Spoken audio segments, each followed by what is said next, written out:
Hey guys, welcome back to Two Guys One Show, Oh my where we god, you talk did it. about Oh my god, you did it. what You said what it did I do? right. Well, you said it right. Yeah, I did say it right. Yeah, but this is the show where we talk about games and random shit we want to talk about.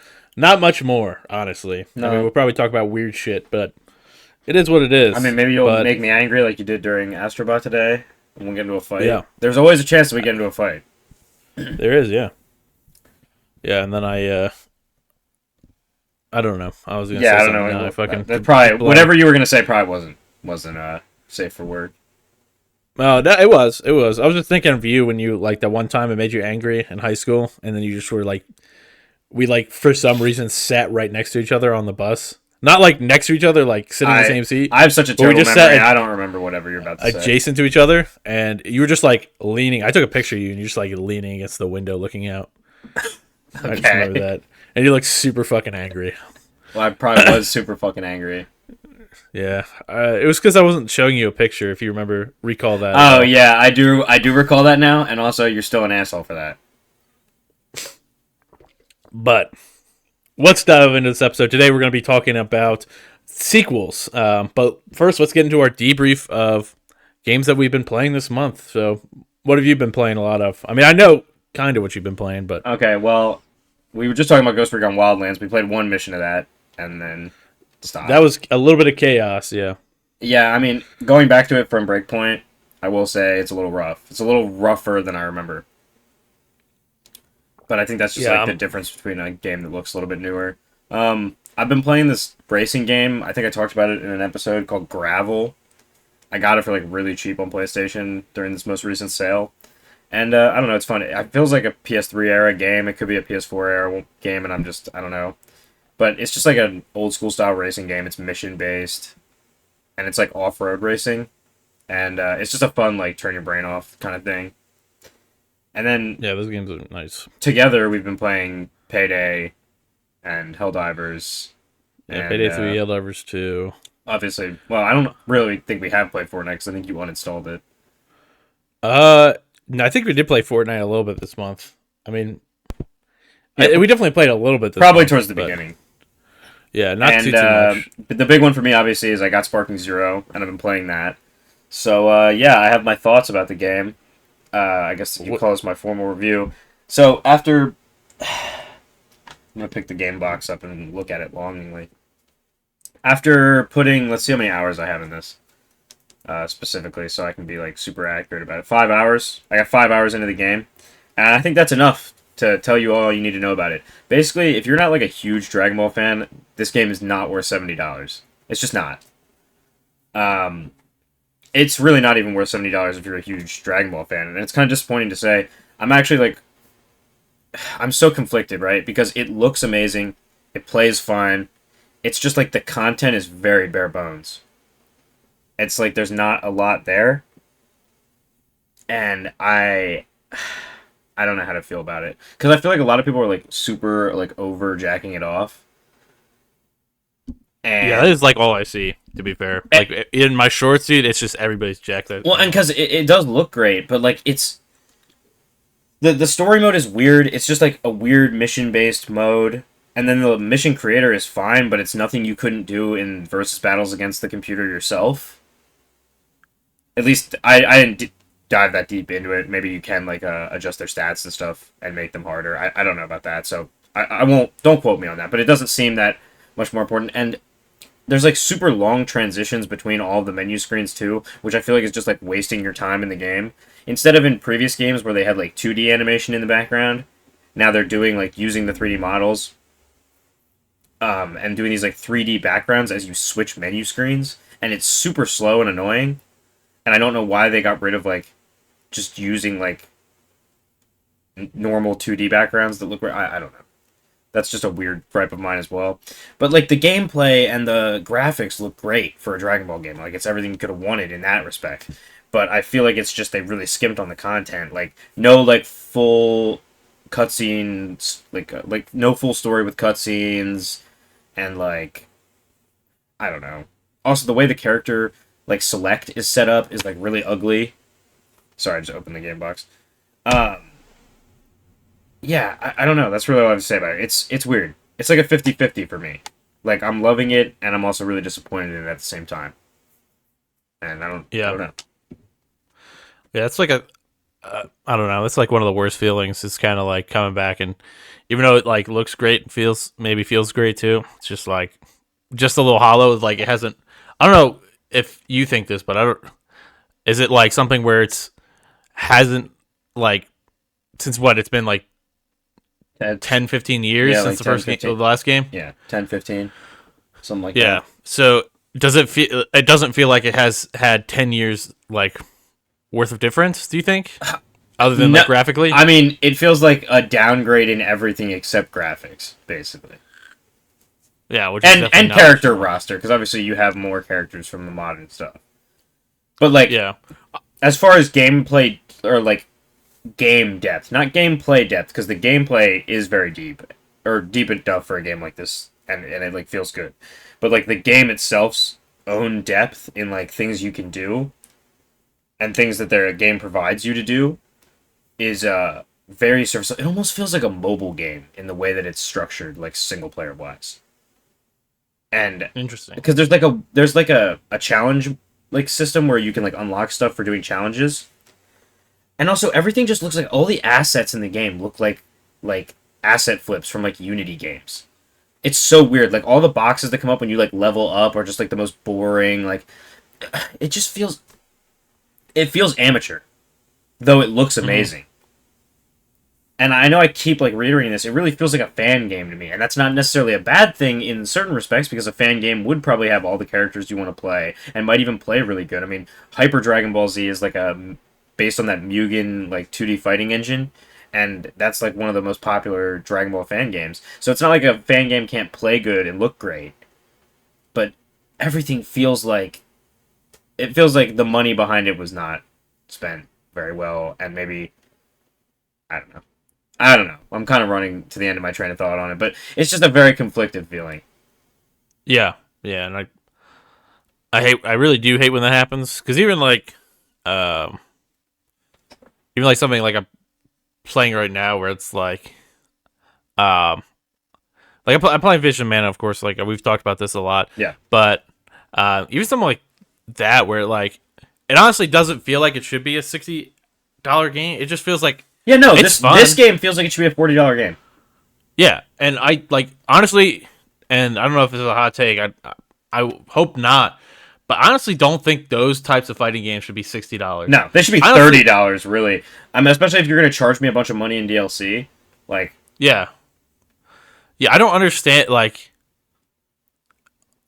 I don't for those games where it's like, I guess it's got like so many characters and stuff like that, so it's like tough to it's right, but so many tough to kind of characters, gauge it. like, what does so many characters mean, right? Because here's the thing about so many characters, too. In a game like, Well, in a game like this, yeah, 15 or 20 of those characters are Goku. They're all just the same character, yeah. So they just basically the copy same paste. model. There are different moves between like versions, but Mm, it's not even to the depth of like Xenoverse. Honestly, like Xenoverse because of its character creator and like having so much different stuff. I feel like has more variation between its like characters than a game like this. interesting. And I know I sound like a hater right now. Like I am enjoying the game. I think it's worth like $30. Yeah.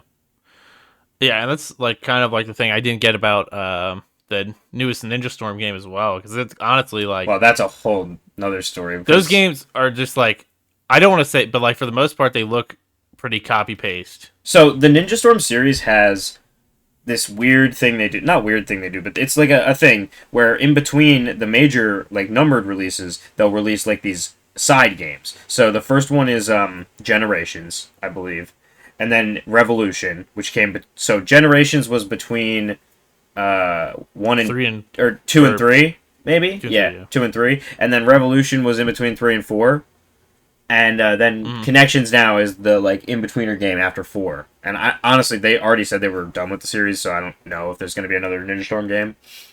But they make money, so.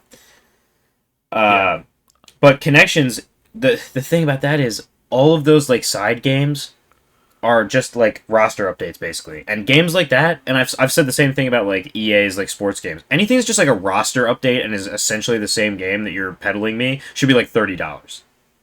Yeah. Like that's an expansion pack.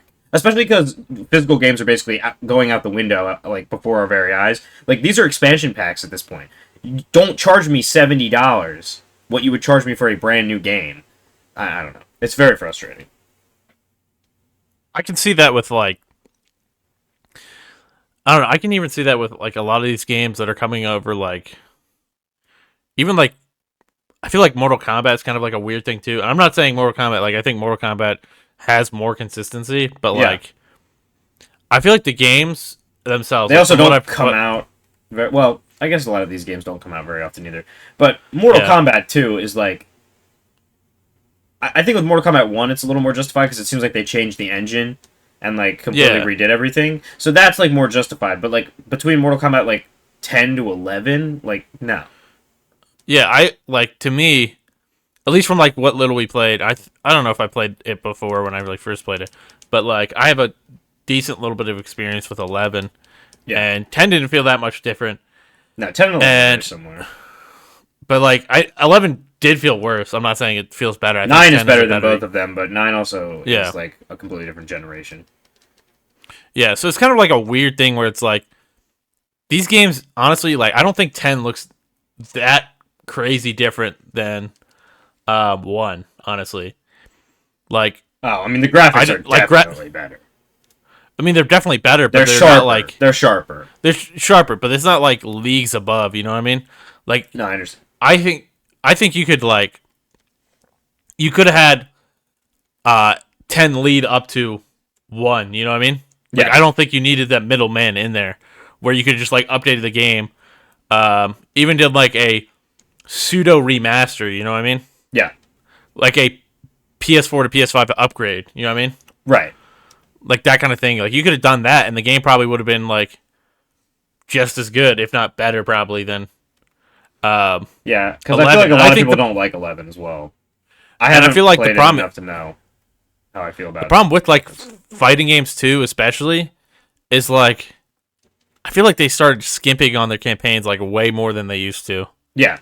Oh, because I have this whole thing. I love fighting game campaigns. It's like part of the reason I always buy fighting games, especially when they get really cheap. Is just because like I would love to play a fighting games campaign, and I feel like there was like a golden like era, kind of like PS3, Xbox 360 era, where all fighting games had like stupid campaigns for no reason, but like stupid fun. And I just feel like we don't really get Yeah. that anymore.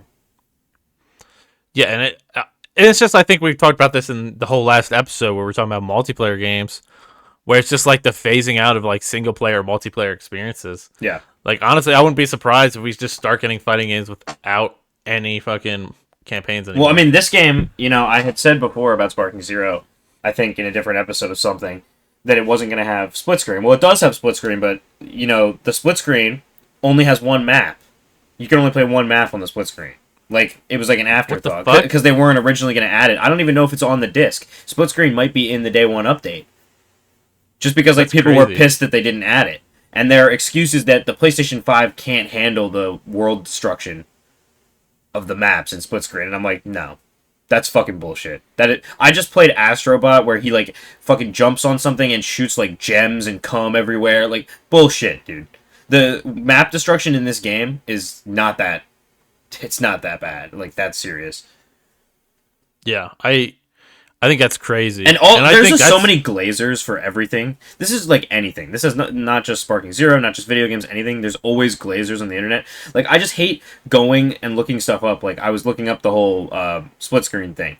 And like you go to like a Reddit post, I mean, no, I understand Reddit, but like you go to like a Reddit post or something like that, and there's just always the glazers who are saying shit like that, where it's like, well, they actually couldn't put split screen in it because this and this and this, and I'm actually a programmer, and my dad owns Nintendo, and so I know these things. Like it's always fucking like a million people like that, just like glazing something for no reason, and I think it's just this lack of nuance with everything just frustrates me so much because it's like I love Dragon Ball, I love.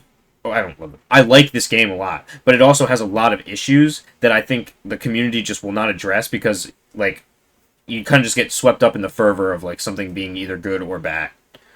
yeah, and I think it's also largely nostalgia bait. You know what I mean? Yeah, yeah.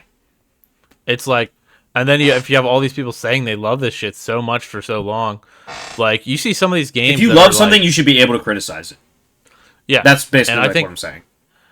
and I think a big thing is too now is that a lot of people say they like love something for like the first 6 months of it, and this is something I realized with Wukong too, where it's like these fucking and there's one dude who's a fucking hardcore hater or hardcore glazer about everything, dude. This one fucking dude who just sits on his fucking computer, on YouTube Shorts and is like, "Man, this is why Brightman Wukong, it's fucking awesome." Yeah. That game, like, granted, for a first time studio making a game, it's really cool. But man, does it have issues? I mean, people running into Yeah, of fucking course. like it's not bad to say the issues, but like all you heard from that game was like fucking people stroking his fucking monkey pole. You know what I mean? Yeah, dude. Topical reference to that, but Stroking his monkey pole. yep, his monkey pole, dude, making it go extendo mode and then slapping that shit down straight on the game. Um, all relevant to the game, by the way. Yeah, no, definitely, of course. But like stuff like that, like it generally makes me like annoyed with like how we get like a really good game nowadays, and it's just fucking because I think it's just because we have such droughts of great games nowadays Yeah. that like The games do take longer to make. That is one that is just true. yeah, and we get very good games, but They're more people spread just out. fucking Yeah.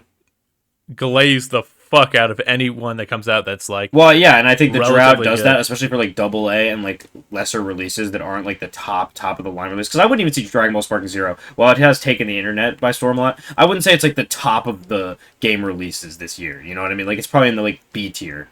If there's like A is top, you know. Yeah. So for like these like more like approaching mid-tier releases or more like niche release stuff, I think people have to glaze it because you're right, like we just don't get enough stuff to like even be excited about. So I do think that there is like a kind of cope level. It's like, well, this might be the only fucking Dragon Ball game we get for 10 years, so yeah, and that's like one thing I'll say. It's like going back to me talking about Visions of Mana, like I'm in like JRPG groups on Facebook and shit like that, and people will like people were glazing up this game super hardcore, making it seem like one of the yeah, the I greatest saw some of that games glazing, and of I the don't series. even follow as much JRPG stuff as you do probably. And like I think it's fun. I think it's an enjoyable game. Do I think it's worth $60? I don't know. Maybe it's a $50 game. Uh, but like there's so much like feels like padding in there and stuff like that, and just like the combat feels really fun to an extent. Like there's a lot of Yeah. I mean, it seemed like it had an interesting customizability. concept. But like it just like falls short in just like small things. Like graphically, it's beautiful. Art styles wise, it's beautiful. But like it feels like a little hollow, I guess, in a way that like you don't exactly want from your games. Yeah. Like I don't. I'm trying to think of like games that just kind of feel almost like hollow to a sense. No, that's how Sparking Like- Zero feels. Hollow. That's a great describing word for Sparking Zero. It's kind of the same deal.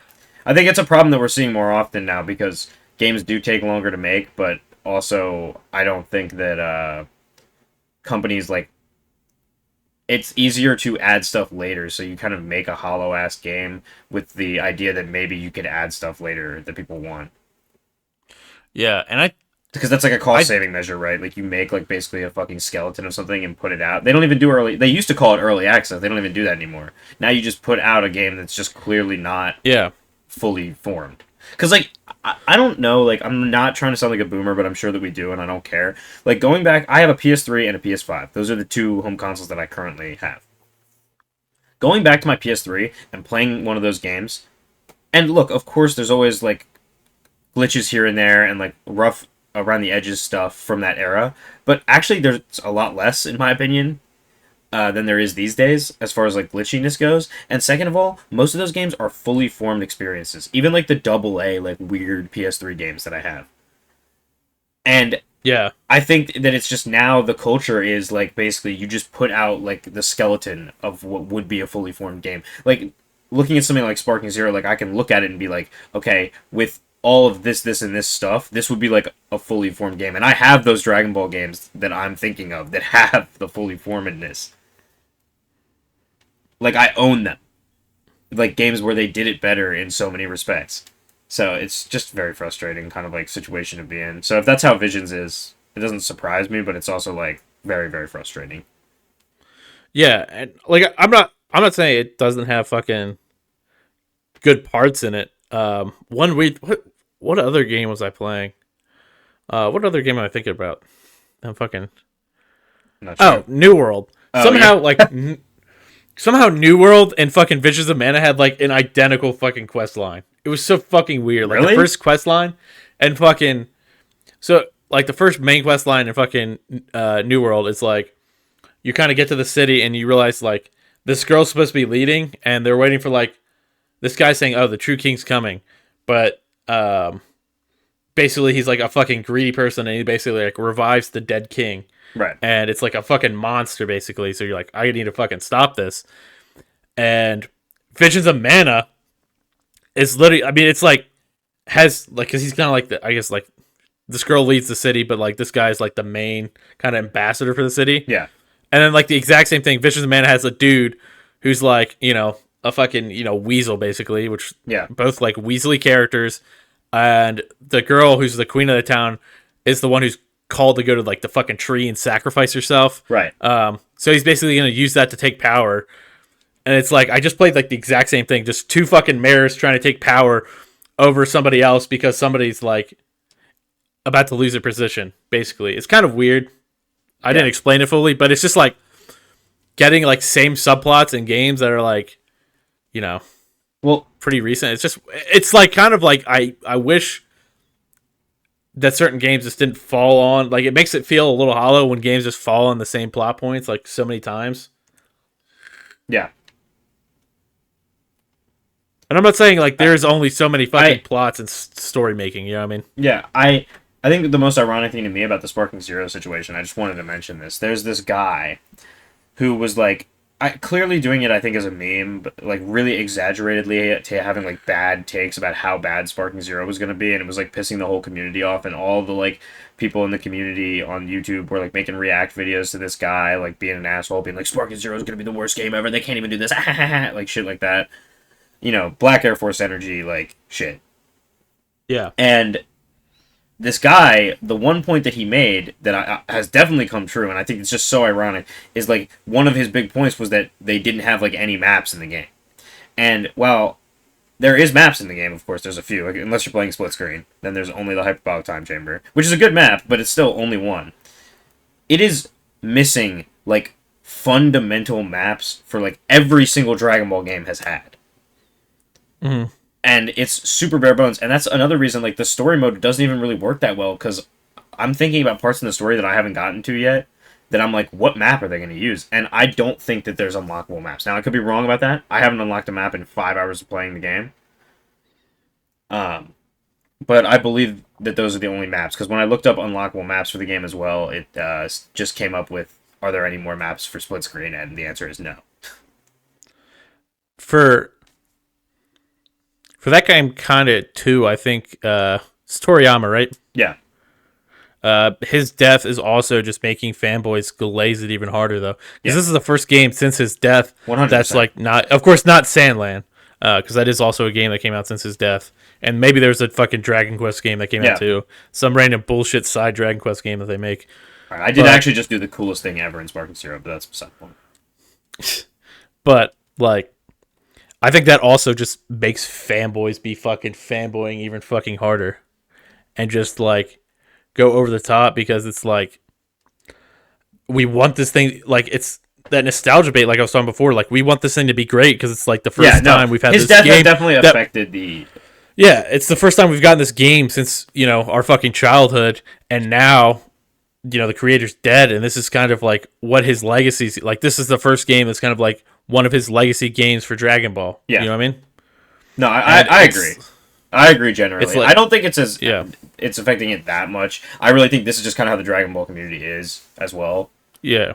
And it's kind of tough because it's so rooted in like kids' lives. Like, yeah, I think Dragon Ball is even like, I want to say worse than like Naruto and stuff like that. Like, I feel like Naruto fans tend to be, I hate saying this, but like a lot of people I know who are huge Naruto fans will be like, oh, like this shit is like Well, I got a actually lot of like holes in it and stuff like that. I don't know. From like Dragon Ball fans, I feel like it's a lot like more. They're like more wild about it. You know what I mean? well, I Like think where Dragon Ball is more, uh, at least in the West, here in the West, is its yeah, fan base is a little more niche actually than Naruto, because like Naruto came up at more in the in like Dragon Ball was already around. Naruto like was like a big yeah, deal while the internet was like becoming a big deal. So I think there's a lot more like casual Naruto fans in yeah, and I than think there that's is a good thing casual too. DB. Yeah, and that's a good thing. And there's more casual Naruto fans than there is casual Dragon Ball fans. Like most people who are really into Dragon Ball in the West are like really into Dragon Ball. It's not Yeah, like a super casual thing. And so I think it's just a more passionate, more vocal fan base, and that's why you hear it more. Because like there is just a lot of people who are like into Naruto enough to be like, yeah, a lot of plot holes. do you think Dragon Ball fans are like hardcore Glazers too, or do you Yes, think 100%. Dragon Ball fans like are hard fucking core glazers. There's very few things that Dragon Ball fans will not just freak out and think is awesome. And like if you and the criticisms are also memes for the most part in the community. So like they've memed the criticisms into infinity. So there's not a lot of room for criticisms to be taken seriously at all. And yeah, I it's also like think Dragon Ball being like the OG battle series, like shown in like battle series, also lends a lot of credence like to it not getting a lot of hate because it's like, well, you know, it was the first to do this, first to do this, first to do this. So it gets a lot of passes from people as far as like the narrative and like the exploitation of it all because it, you know, it's Dragon Ball. Like what it's just like I don't know how else to say it. yeah, and that's one thing I'll. Oh man, my throat. And there are like those niche people who like want to be different. So they're like, actually all of Dragon Ball sucks except the original series. Like that is actually probably the biggest like criticism community in the Dragon Ball world is just the people who are like, oh, everything sucks except Dragon Ball. But that community exists for everybody.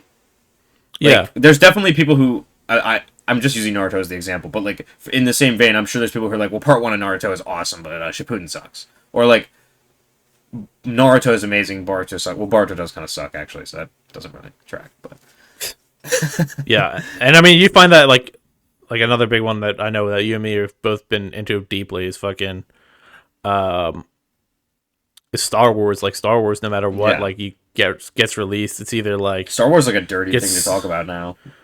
gets yeah, it's fucking hard to talk about. Well, the Everything's funny like thing if is you that Star Wars is like there's the original trilogy people, right? Who are like only the original trilogy is good, and then there's the prequel trilogy, which is like well the originals and the prequels are good, yeah and then now there's the sequel trilogy who are basically just like a weird amalgamation because I feel like the sequel people either really like the sequels and like maybe are like whatever about the original series, or they're like hardcore prequel haters, like die hard and like only really like the sequels. yeah, it's such a weird base, and then now it's like become such a group. It's almost literally become like a fucking political fucking um. It's almost become like fucking politics. Well, for Like some it's reason, one side having or an the other. You opinion either on Star Wars makes it a political statement because of like how many people have like created YouTube careers of like having opinions on Star Wars. And look, I understand, like especially back in 2016 era, like anti SJW stuff, like people were using media to like make their political criticism. So I understand like the connotation, but it's like having an opinion on Star Wars doesn't immediately like mean you're making a political statement. I think a lot of people like get shit on like immediately from either side for making certain yeah like prescriptions about fucking Star Wars of all things. And it's like, okay, just because I don't like the sequels, does that make me a Nazi? Like, what the fuck? yeah. I don't understand that, and I think a lot of fans don't understand how to Well, and react to this.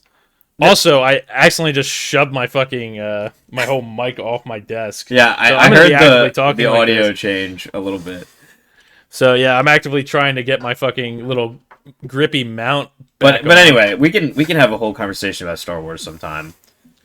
Yeah, But I wanted to talk about as well. The only other thing I've really been playing is Persona 4, and I thought I'd give a little update. Like, yeah, it's good. I haven't played like a serious turn-based JRPG in like a while, like probably a year or two, and I've actually been gotten like really addicted to Persona 4, and I'm like super enjoying it. And I think I'll probably tackle 5 at some point in the future. But it's really Persona 4 has just made me want to go back and beat Shin Megami Tensei 3. because I had started that and then I got stuck because I needed to grind more and I got bored of grinding, and I never finished that game. And I just like Persona is great and I'm gonna beat it, but I think SMT3 is gonna be the next turn-based game I put on my list. Sorry for me smashing my mic. I didn't hear that might anything personally, but it picked up on OBS a little Okay, bit. okay. So sorry about that, guys. I'll handle it. He can mute me for there. So I'm not interrupting his fucking conversation with trying to fucking Oh, it's mount fine. a fucking mic midway through.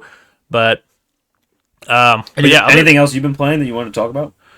I mean, I have actually like I know we're talking about Helldivers 2 a little bit. I'm actually like enjoying that again. I think for a while yeah. there it kind of like died down a bit, and we aren't recording this at the same time as our sequel episode, so we might talk. I don't know exactly what all we talked about sequel wise. I can't remember. I can't remember either. So we might be doubling down on points. I don't here. think we talked about Helldivers at all because I think that was like But- the same week we like started playing it. That we that. But yeah, Helldivers 2, like rebalancing everything, like actually going for the community is a lot better. Like originally when it came out, I felt like it was really good, and they kind of had that down spurt where they started like it just kind of started getting repetitive. I feel like think the that's initial goodness though was because the community was so like pumped about it. That was like a good feeling like community game that came out, because I still feel like the balancing was a little bit off even like when the game had first come out. This new update though and the new rebalancing they did, I feel like the game is a lot more fair. I've been playing it solo a lot more. And I think it's a lot more fun now, and I really hope that some people flock back to it as well, because I need those major orders to get done so I can unlock stuff. Yeah, the another big thing is the like I think it's like the same thing with Power World too. Like except Power World's like big update didn't really I feel like bring as much back. No, It does keep. I didn't even try the update. It does keep a casual like a couple thousand. Like I think I've seen they've had like 20,000 or something, 10, 20,000 people playing. Yeah. On Steam, so it's like they're not doing bad. Well, Power World is the really kind of good. game that could also be playing a lot single player, So yeah, and like, so I think it's good to like have these games just like we should casually be a retry game you Power can World fall on back PlayStation on. sometime. I'd like to try that. Yeah, maybe. I don't know if I didn't really like the controller controls for that game when I played it on Xbox. Oh, but that sucks. It's just like one of those games that feels like feels very indie. Yeah. You know what I mean? So it's like kind of translates weird to me at least.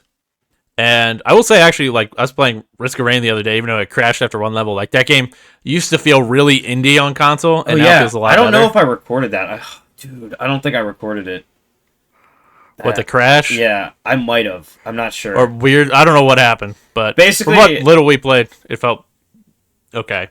Yeah, we loaded into the second level. Like we got to the teleport. If you ever played Risk of Rain, you like fight to a teleporter and teleport to the next level. We teleported into the next level. It's just the two of us in the lobby, and it put me in a spectator mode where I could spectate him playing and myself, but I couldn't move, and my character had like an invincibility shield around him, like it just hadn't spawned in, but he was in the level, and it was completely real time. Like there was no lag. I could see everything that was happening. I just couldn't interact. It was one of the weirdest crashes I've ever gotten in a game, actually. Yeah, it was very strange, but like otherwise, felt pretty decent. Yeah, not gonna lie. No, I was actually really enjoying it. We should try it again at some point. So yeah, that like I'm speaking of games that actually like I know because like with this kind of being a thing we've been talking about like with what game were we talking about? Fuck, just like games getting like Sparking Zero just improved and well, no, not even just like that, but like just improved controls as they go along. I guess we talk about that later on in this episode. Yeah, we talked about that in the main topic. But for like Payday 3, dude, that game also is like one of those games. Like the OG feels like an indie game on fucking PlayStation. Yeah, like just weird, heavy, like gross first-person shooter. But like the Payday 3, now that we've been playing it, I think actually like feels really good. Those controls are snappy. It feels good. Yeah. The only problem with that game is I feel like some things downgraded from. Well, Payday I feel like 2. kind of what we were just talking about. Part of the problem with Payday 3 is again, it just feels like a lack of content. The only thing I will say is that Payday 2 also probably felt like that when it first came out.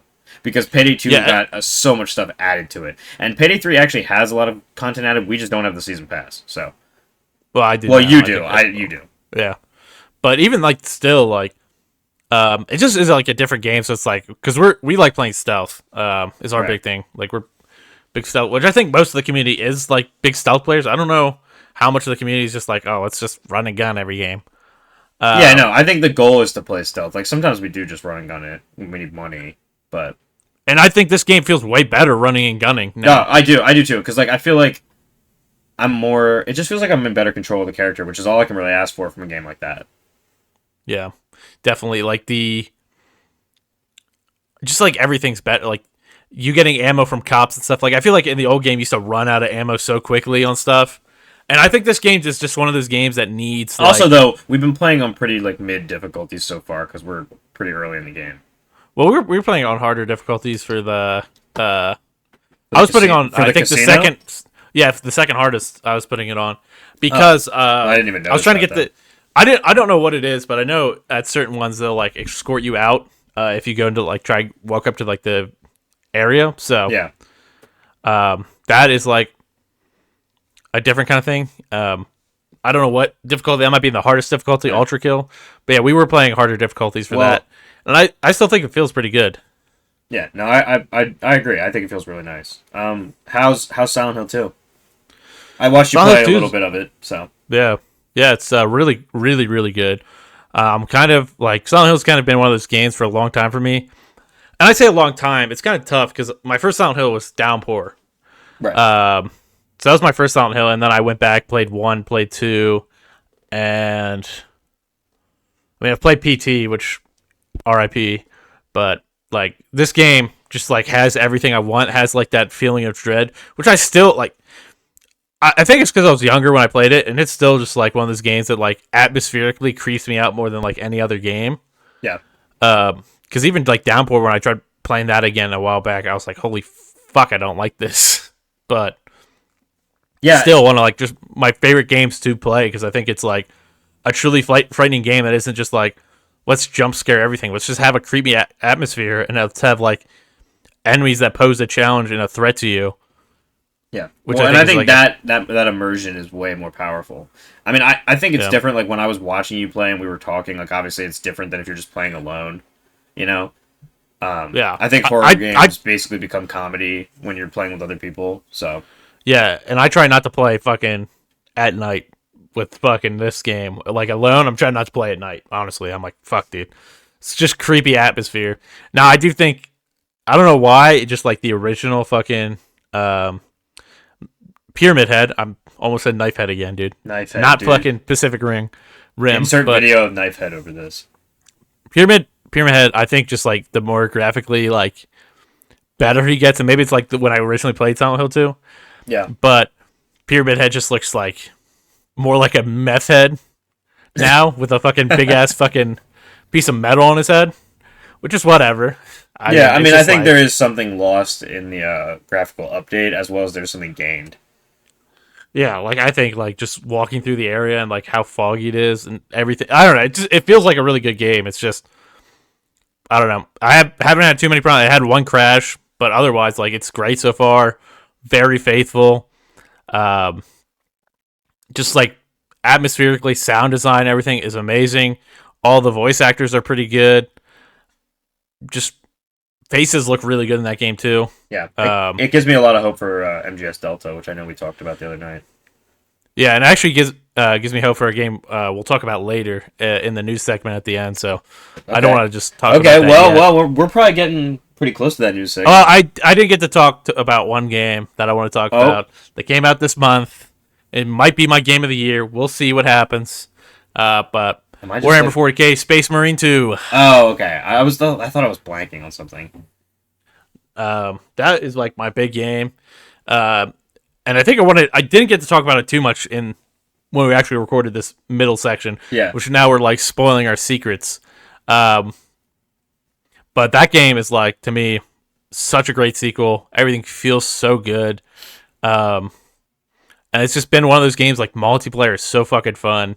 Yeah. Story was awesome. It did exactly what I wanted it to. Maybe the opposite of what fucking Sparking Zero is. Yeah. And I don't think it's as much like nostalgia, like you're saying, like we are talking about nostalgia bait. Like honestly, like This game doesn't feel as much like Nostalgia Bay because it feels like an updated version of the game, which Right. makes me happy. Right. And also having those co-op features that like something like Helldivers 2 has, I think is also a big Yeah. plus for the game. And it's already got like updated, I think, with a like new mission already, and I don't even think it's been out for a full month yet. Yeah, and I think you'll probably expound upon that in the sequels section when we talk about it. Yeah, maybe a little bit. I can't remember. What I think you actually talked about it a lot. Well, no, I had to talk about it at the end because we didn't talk about it during like the main section where we were talking about our favorite sequels. I don't remember. But we probably shouldn't do this out of order anymore. Yeah. This is kind of weird to say. You guys are getting semi-spoiled, but there's still a lot in there. Still watch. Dude, yeah. This isn't all I'm going to talk about. Space Marine 2. Great. And then, what else did I play this month? A little bit of fucking Until Dawn, which was uploaded a little bit and then deleted. So that was kind of... I just think that game kind of like wore its... I think Undead Nightmare is a much better Halloween series anyway. What? Undead Night? Oh, yeah. Yeah. What do you mean, what? Sorry, I've had a fucking brain fart. Undead Nightmare is kind of a weird one, though. It's like... I will say that game has aged semi-poorly. Oh, well, I was going to replay it myself, personally, so... I mean, it's not bad. It's fun. It's just, like, certain things, like... One of the main quests is, like... Oh, go find these herbs for this guy. And I spent fucking... Like... 20 minutes traveling to two complete opposite ends of the map to get herbs for this guy. It doesn't tell you where they are, so I had to search it up and everything like that. And it's like, that kind of sucks nowadays. Yeah. I mean, like searching for herbs, and they only pop up when you're like right on top of them, or you have to like distinguish them eye to eye. So it's like, or like using your eyes. They only pop in when you're like a fucking meter away. No, they don't pop in. They just only appear on your map, and then like some of them are so close they'll have like little purple specks. But there'll be like a bush that looks like every other bush in the area. It's like, what the fuck is this, dude? So, I literally ended my one episode and did all that shit off screen and then hopped in the next episode, which I guess you'll see if you fucking watch the series. But yeah, that shit kind of sucked to me. Yeah, that kind of sucks. But, yeah, Until Dawn was weird, though. I just felt like I first played it... Wait. Is that a main story mission in Undead Nightmare? Yeah. That sucks. But yeah, Until Dawn just like kind of felt cheap to me playing like Silent Hill and playing. I was playing another horror game. I want to say, or no, it's probably just Silent Hill 2. But playing Silent Hill 2, like as soon as Silent Hill 2 came out and I started playing that along with Until Dawn, dude, I was like, this kind of sucks. Like it has like the cheapest jump scares ever. Like it's a game that just doesn't hold up, and I think it's like that kind of modern horror movie. Yeah, it's more goofy than anything. Yeah. Goofy and fucking just like trying to do cheap jump scares all the time. Yeah, like that's not fun to me. Like it gets really boring. It's like the Nun, in my opinion. The Nun was a fucking gross movie. Which I know if you guys want to hear more about horror movies, check out the second channel or one of the second channels, one of the fucking 20 channels we have. Well, not with you though, but Spill Studios. Little shout out to Spill Studios. The segment I've never sponsored seen by the Spill Nun, Studios. So. That movie sucked. Okay, so don't watch it. Yeah, don't watch that movie. Terrible. The rest of The Conjuring, pretty decent. Oh, is it connected to The Conjuring? Yes. Because I've seen the first two, so I actually like those movies a lot. But yeah, I think they're enjoyable. But yeah, that one not very good. And the third Conjuring's pretty decent too. They're all decent. But I'm trying to think, is there anything else I really played this month? Well, I guess I played Sonic Forces, one of the greatest games of all time. Nice, dude. You did tell me that was pretty good. Sonic Forces? You were there when I was playing it. Oh, wait. Sorry. I think I was thinking about something else. I think we also talked about this, but yes. I was there when we made the cartoon. That was more of a meme. That was, like, the game's... It's not bad. It plays fine. But it's just fucking, like, the character creator's terrible. I made, like, a Bling Bunny or something. I think I was thinking about the open world Sonic game, and I thought you had played that. Oh, Frontiers? Yeah. I haven't played too much of Frontiers. But I also did get Lollipop Chainsaw Repop this month. Played a little bit of that.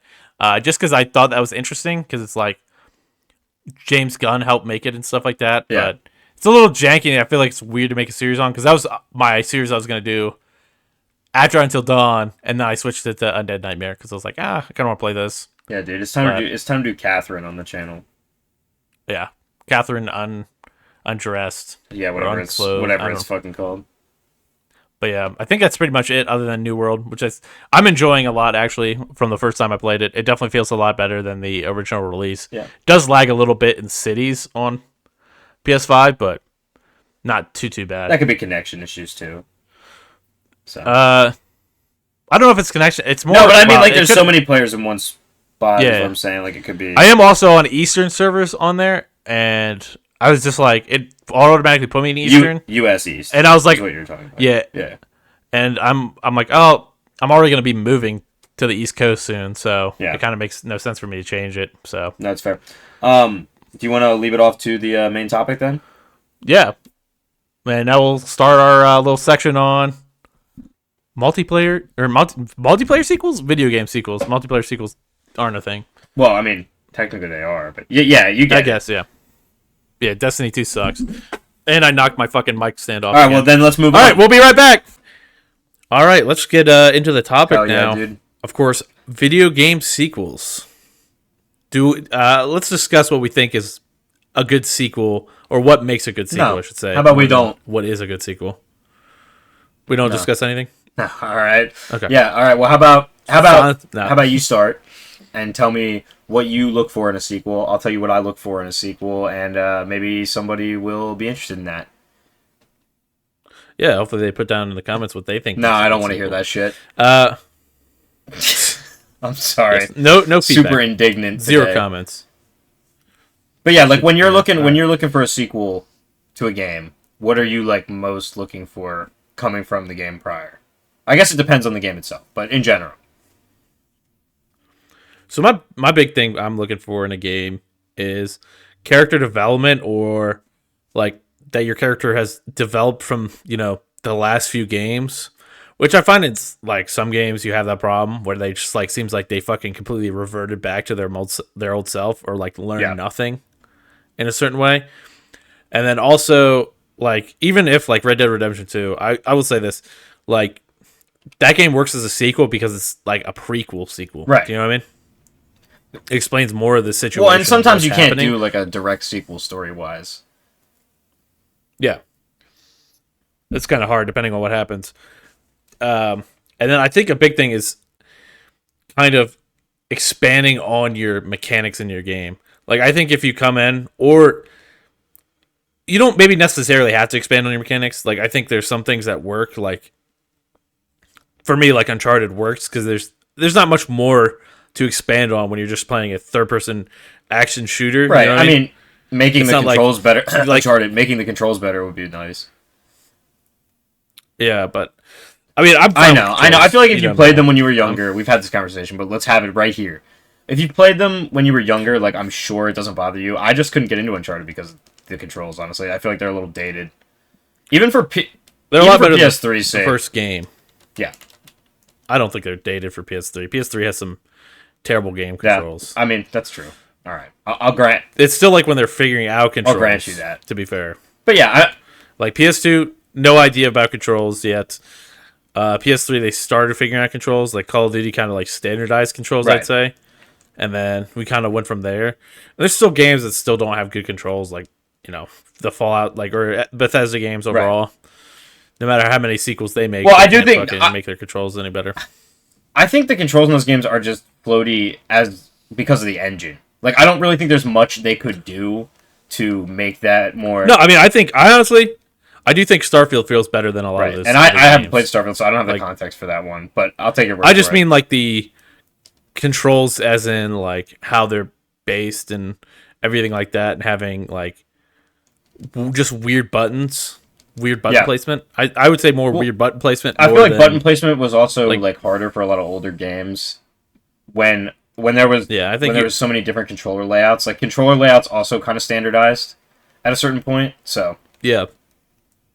I think that's the PS4 when controller layouts really standardized. well, yeah, I was mostly talking about like PlayStation 3 had- GameCube and Nintendo. Like, L1R1 is kind of like the big thing that changed though, because on PlayStation, like, yeah, you had like back in the day there was more like controls were differentiated, but like even still with like Wii and stuff like that, I think until you got to the Switch, the PS3, and the Xbox One, everything kind of pushed towards the Xbox style controls, where everything was like the triggers were the Yeah. big thing. Well, I think for Xbox everything. controls still kind of dominate because Xbox controls are also PC controls for the most part if you're playing with controller. So, Yeah, and I mean now PlayStation is Xbox controls now as well, well. yeah, you're right, it is. Yeah. Yeah, it's been that way for since PS4 because PS3 was like I said L1 R1 was like the go-to shooting, and then you had grenades on the triggers, which was terrible. Like looking back at it, it's kind of terrible. Just a less comfortable Grenades grip. on the I think there's triggers probably is some people who insane. love that. I What? know. I was thinking about grenades on the triggers and how fucking terrible that is. Yeah, and it's changed now, and you could do it like that. But even like the controller grip was like worse on PS3. That it was harder to do. Yeah, well, that controller, as we talked Trigger about, and the other day, triggers that were controller like was not ideal to begin with. yeah, and the triggers were like weird on those We should do a whole controllers, episode too. on controllers Like, it at was- some point.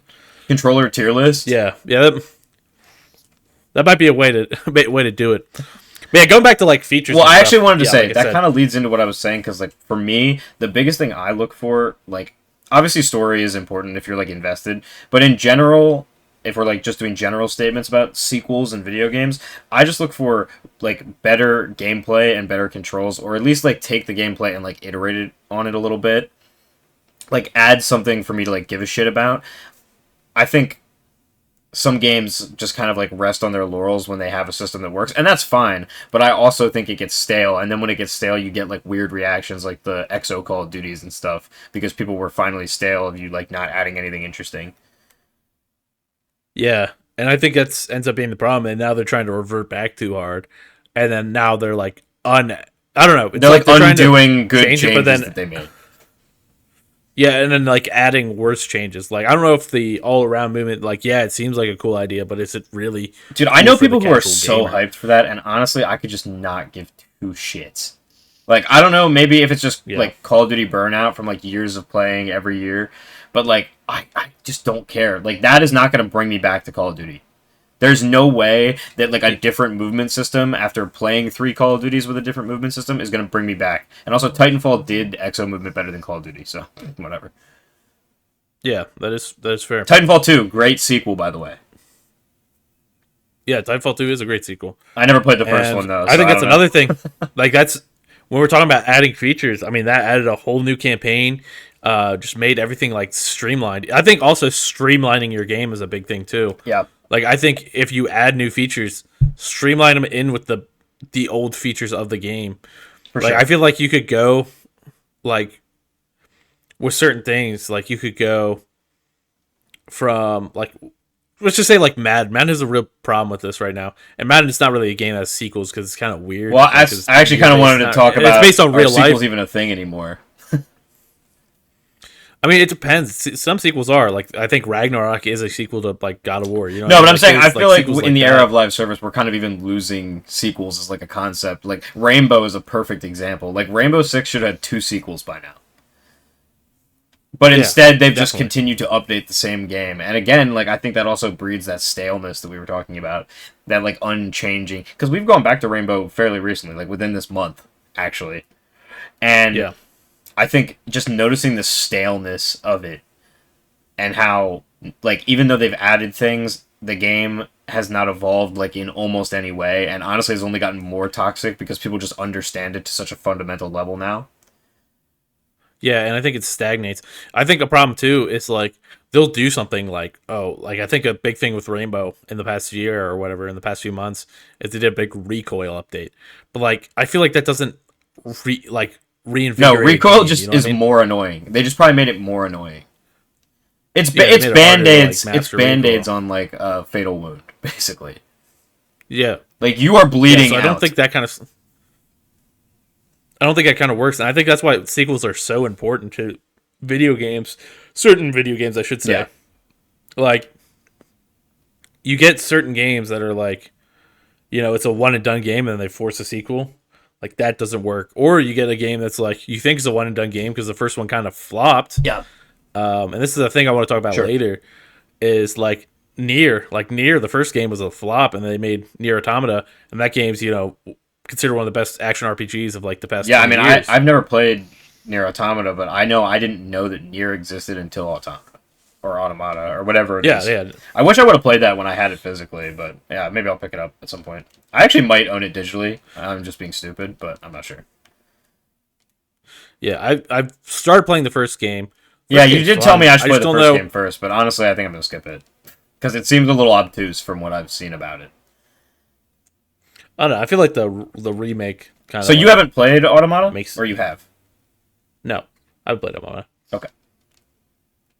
but I'm also a pure like I don't want to say I'm a purist because even with like Uncharted, I played the third game first, and then I kind of moved Right. backwards.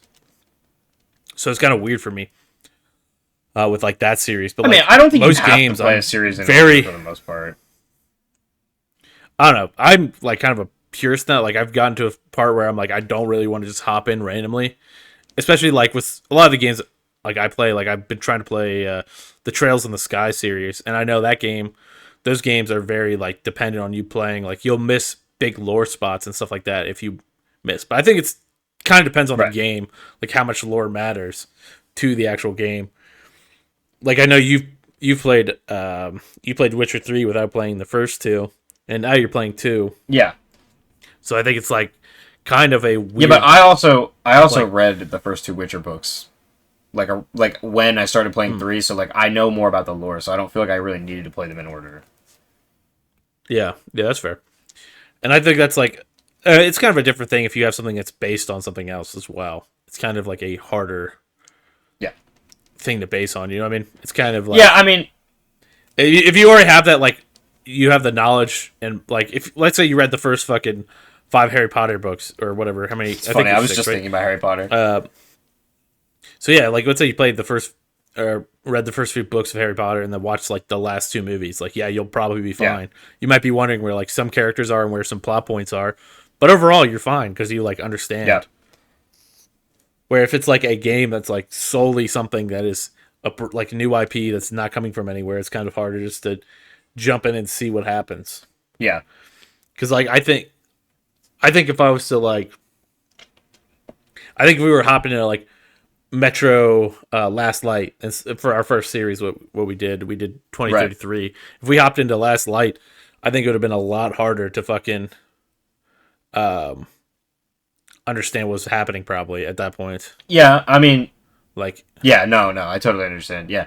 I think it really depends, but I think when it comes to video games, there's so much the aspect of like I think a game can grab you beyond its story, even games that have a lot of story. At least that happens for me. And so I don't necessarily think like you need to play things in order, but like if you're more aware of it, you probably should play it in order for like the context.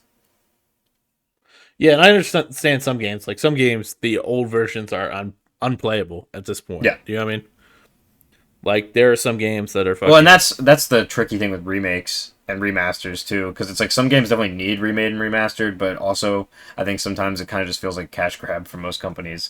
It depends on how you do it. well, I think remaking a game to make it like more like the sequel can be good. Like I think Last of Us Part 1 was a good Yeah, remake because I thought that like added added to the first game because that first game came out on PS3. We had a remaster for PS4, and then we got the remake for PS5. And I think it added like yeah. a lot of stuff that 2 had that was like an Did it improvement only on add 1. gameplay? I've actually not played part one. I played remastered last time I played it. So did it? It just added it like it just feels better. It's just like a game that feels Right. better. So is it really just an engine upgrade though? At the end of the day. Yeah, engine upgrade and accessibility options and stuff like that, so you can make kind of Yeah, custom. that's kind of why I'm excited towards about you. Metal Gear Delta because I think that from the looks of it, obviously I haven't played it and I don't know if a lot of people have, but it looks like they just kind of like made the controls more modern, which I think they just made them Phantom Pain controls, and they just updated the graphics, and I think that's really all you need to do for like older games that are like harder to play. Now, I wouldn't say Metal Gear Solid 3 is like impossible to play these days, but the controls are very obtuse. Yeah, and I mean they did just release a like the remastered PS3 Yeah. edition, which is kind of a weird thing to do, but they did just release that, so that is part of like it's kind of an interesting way of doing it. Like, Did you know what game has the absolute most obtuse controls? I was just thinking about, or not even like maybe the worst, but Rainbow Six Vegas. Just like the controls are just so close to being like good first person shooter controls. and there's like the little Are you talking about the yeah. PS3 one? I'm pretty sure like the stick Mm-hmm. was how you turned on night vision or aimed or something. I don't remember. I just remember them being really dog shit. Rainbow Six Vegas 2 is a Yeah, great sequel though. See how I segue that? You see that? Watch that. yeah, it is. And is there anything else like kind of what makes like a good I sequel think for we can start you getting into that more you? like specific sequels that we like and go from there, or we could talk about what makes a bad sequel. Yeah, yeah. Bad What do you sequels think makes a definitely. I feel like stinky fucking poop shit sequel? ignoring everything that the first game built or the previous game built. Whether we're talking about just if we're talking about number twos in Destroy series, everything more you than just built. like I feel like I said, there's gonna be spoilers in this episode for Oh yeah, we should have a said bunch that of for all the games. fucking nerds in the comments who are gonna be like, you should have told people that are spoilers. Yeah, guess what? We're talking about sequels to games. Are you so like mentally incapable you couldn't think there was gonna be spoilers? Like okay, so I haven't played this game fully, but like Last of Us Never Two, back I me feel up, like takes dude. away. You love the audience so Oh much. no, You just never fucking back me up. no, I agree with you. I think it's like, you know, That's what I it's thought. whatever. That's what I I thought. know Continue. if Continue. people want to, Continue. Continue. but Last of Us Two, stuff like that, where it's like taking away a lot of what the first game did, like, and then just trying to shoehorn pieces Yeah. in. Like you don't get any development between the first and the second game. Uh, at first, it's just like, oh, well, you'll play it later, so you'll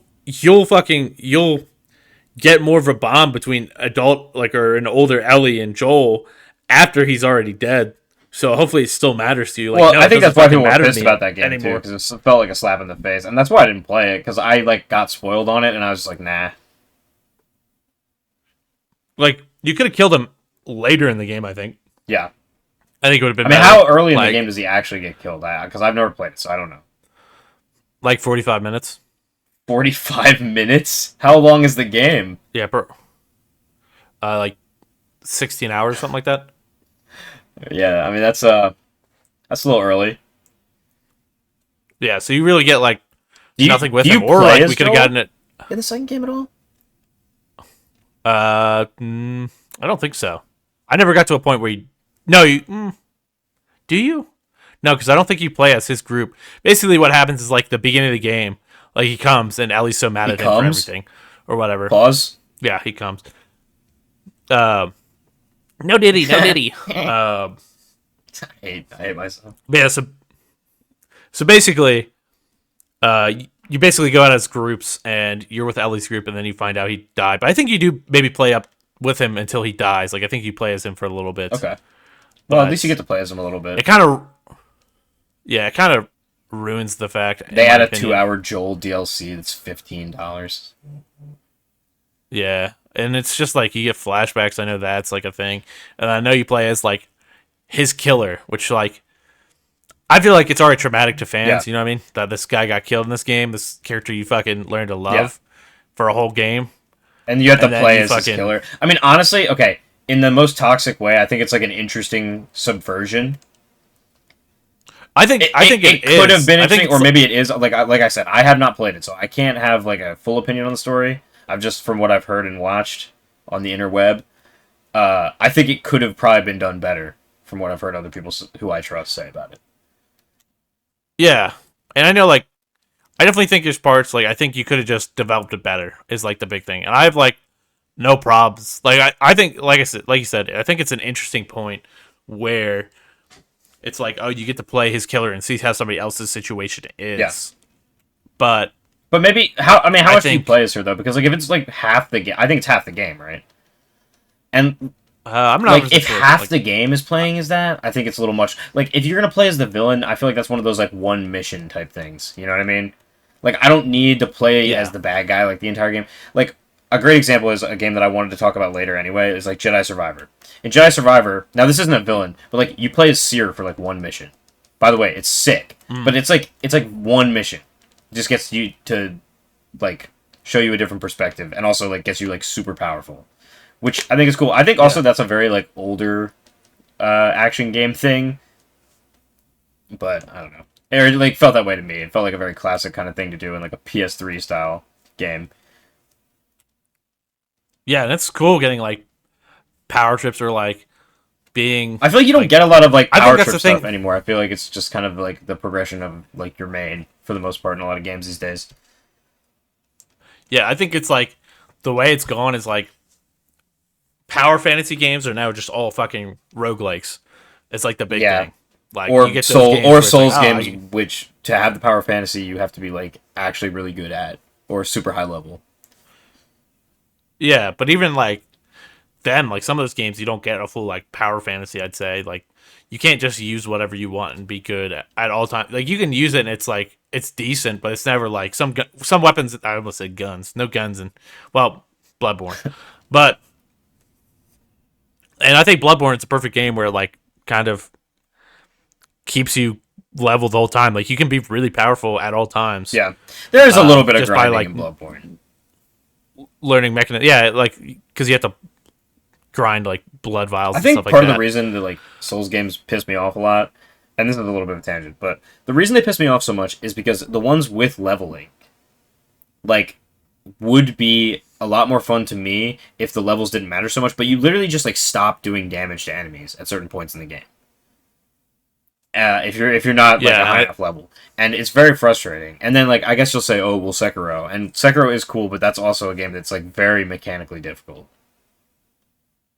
yeah, it's just like difference of like how you play and everything. But I mean, it is just kind of like I think for those games, it's just kind of how people want to play them to a certain extent. Like I think people want like certain people want that niche of hard Yeah. games, and I think like I'm not fully that kind of guy. I don't enjoy just hopping into super hard games all the time. I enjoy games with hard No, I'm not saying the parts niche of hard and games doesn't not exist. I was just saying why they piss me off. yeah. And I agree with you. Like they make me mad to a certain It makes me extent so too. freaking angry, Like dude.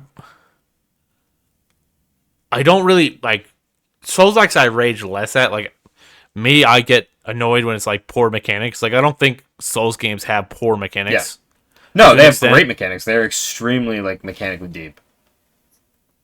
Yeah, I just have problems Maybe not with extremely, like but they are mechanically deep.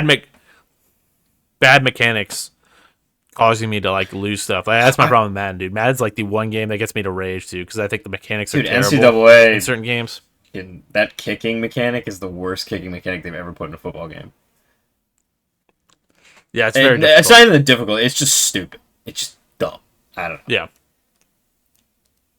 yeah. It's more like at after a certain point, it's just like luck more than skill. Yeah. And the thing that And sucks I think about the like actual high budget sports games is that they look awesome. Usually, like at least like yeah, graphical fidelity. There could be like more weather effects and stuff like that, but generally they look super good. Like it's sometimes it's like it looks like you're watching a game, and that's yeah. awesome. But the games I feel like have just become like duller and duller, but not in the way that like easier, just like more frustrating and dumb. I don't know. Yeah, and I think that's up like I will say that with like a thing like they keep like producing those new games and like they'll do stuff that Why doesn't don't make they sense just to do a me. Like roster update and then release a game like every couple years? You know, yeah, that's I don't understand that either. And my problem with that is that probably because they feel like they would they lose the have this contract. Because actually, I think if they like don't make a game every year, they might like lose the license or something. yeah, I'm not 100% sure. And I think also a problem with it becomes um the fact that it's like they have certain mechanics in there that just like make no sense like realistically. Yeah, Like they'll have stuff like in that game, they have like this thing where it's like, oh, like crowd noise like fucks you up and makes you like your quarterback more tense. But then it's like, okay, well, now you can't throw to this receiver because you don't know what their icon is to throw to. But it's like in real life, if you can see someone open, you can yeah, throw to them. It's not like, oh, I don't know how to throw this person anymore. That doesn't make sense at all. That's like stupid yeah. as fuck. No, that is dumb. That is really dumb. I didn't know that was a thing. And I To can, be honest, yeah, and I can't think of like any. I know we're trying to talk about sequels. We're getting fucking deep into game mechanics, which might be a whole maybe another this is just episode the game itself. mechanic episode. But How about this is the general talk episode because we've both been moving. yeah, I mean we're gonna talk about it's not primarily. Yeah, it's mainly about games that have games that come after them. Yeah, and that are tied in, not like Final Fantasy. No, dude. Unless it's like a Final Fantasy. What's your favorite 10-2. Final Fantasy? Just kidding, I know the answer. Yeah, Final Fantasy easy. VII Rebirth. Definitely. Is not, it actually but- just normal Final Fantasy VII? Yeah, probably. I would say so. Of all the games I've played, like it's still not my favorite I don't know if it's my favorite JRPG of all time. It's tough. What's your favorite Kingdom Hearts a JRPG lot. sequel? Kingdom Hearts 2. Probably Yeah, Kingdom Hearts honestly, 2, it's probably mine too. Kingdom Hearts 2 is like a great game, and I think that game. Speaking, let's just get into our favorite JRPG. Or not Yes, our favorite It's our JRPGs favorite right fucking now. our favorite sequels.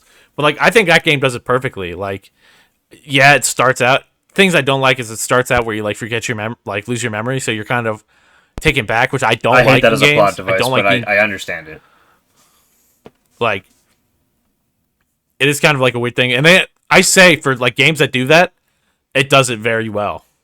Like it has a whole game in there that's like tells you about why it's like this. There's a whole game in between, and then like it explains during the plot, and it makes like that first whole part like kind of a twist, like who the fuck am I playing with and everything like that.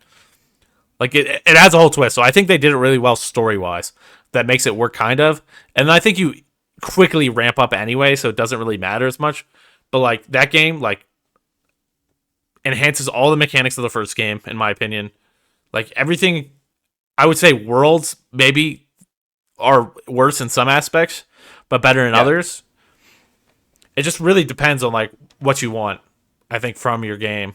Like I think they expanded on some levels really well. Like I think Nightmare Before Christmas they actually do really well. Which Nightmare Before Christmas, and I know you don't like that much, but you like those are good levels. No, and they I add, mean like, I cool love boss Kingdom fights and Hearts everything. and I love those levels too. So And like there's some things I miss, like Tarzan being gone, everything like that.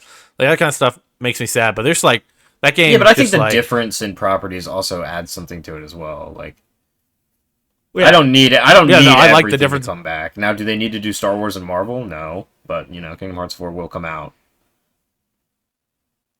Yeah, and I'm kind of iffy on that too. Like, So I've never I feel kinda played weird. 3. Like, I don't- How is 3 as a sequel to 2 in comparison then? so I think 3. The problem is too much space. I think spacing kind of doesn't help it out. Like it being so far apart Yeah. from the second game doesn't help it out. I think it has really cool, like attacking wise, like and abilities wise, super Yeah. good in that sense. Other than I the think some floats, stuff it those messes are up, stupid. but like I haven't even played it, and I know yeah, those are dumb. I was getting the like park rides are so dumb. I don't like park rides. They make the game too easy, and they're like cool once or like I don't mind them in a gimmick boss fight. Like I'm fine with gimmick boss Right. fights for a certain extent. Like if it's like one boss in a game, it's fine. Like I don't think the first one is terrible. I think, and I understand where he's coming from adding them. He said he loves like Disney park rides. I think instead of adding them in as abilities, you just add a Disney park world. I think that would have been way Yeah, cooler. that would have made way more Like you have the sense. special, you have special abilities for boss fights where you Just get to don't have use those. pirates as I think it a would've been Disney way park cooler. because it needs to be its own world. Because I actually think that part of the game looks sick. The Pirates of the Caribbean level in Yeah. 3 looks sick. I still have never played. No, is it? It's not Rebirth. What the fuck is it called? Uh, Not Rebirth. Remind? No, is that something else? Remind. Yeah. No, it's Remind. So I need to play that, but like otherwise, like I think the game has cool aspects story wise. I mean, Kingdom Hearts has always been super convoluted, so it's kind of like a weird thing. But like I think they have like cool ideas, cool levels, everything like that. I just think there's some like execution problems that makes it not as good of a game as the first Yeah. two.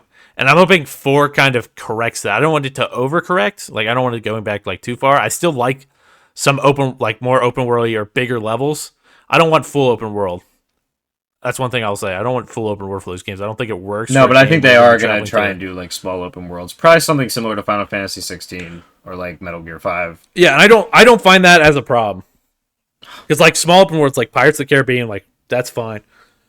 And like overall, it is small open world since the beginning, kind of. Do you know what I mean? Yeah, okay. Like, I don't- But do you define the worlds from Kingdom Hearts 1 as open?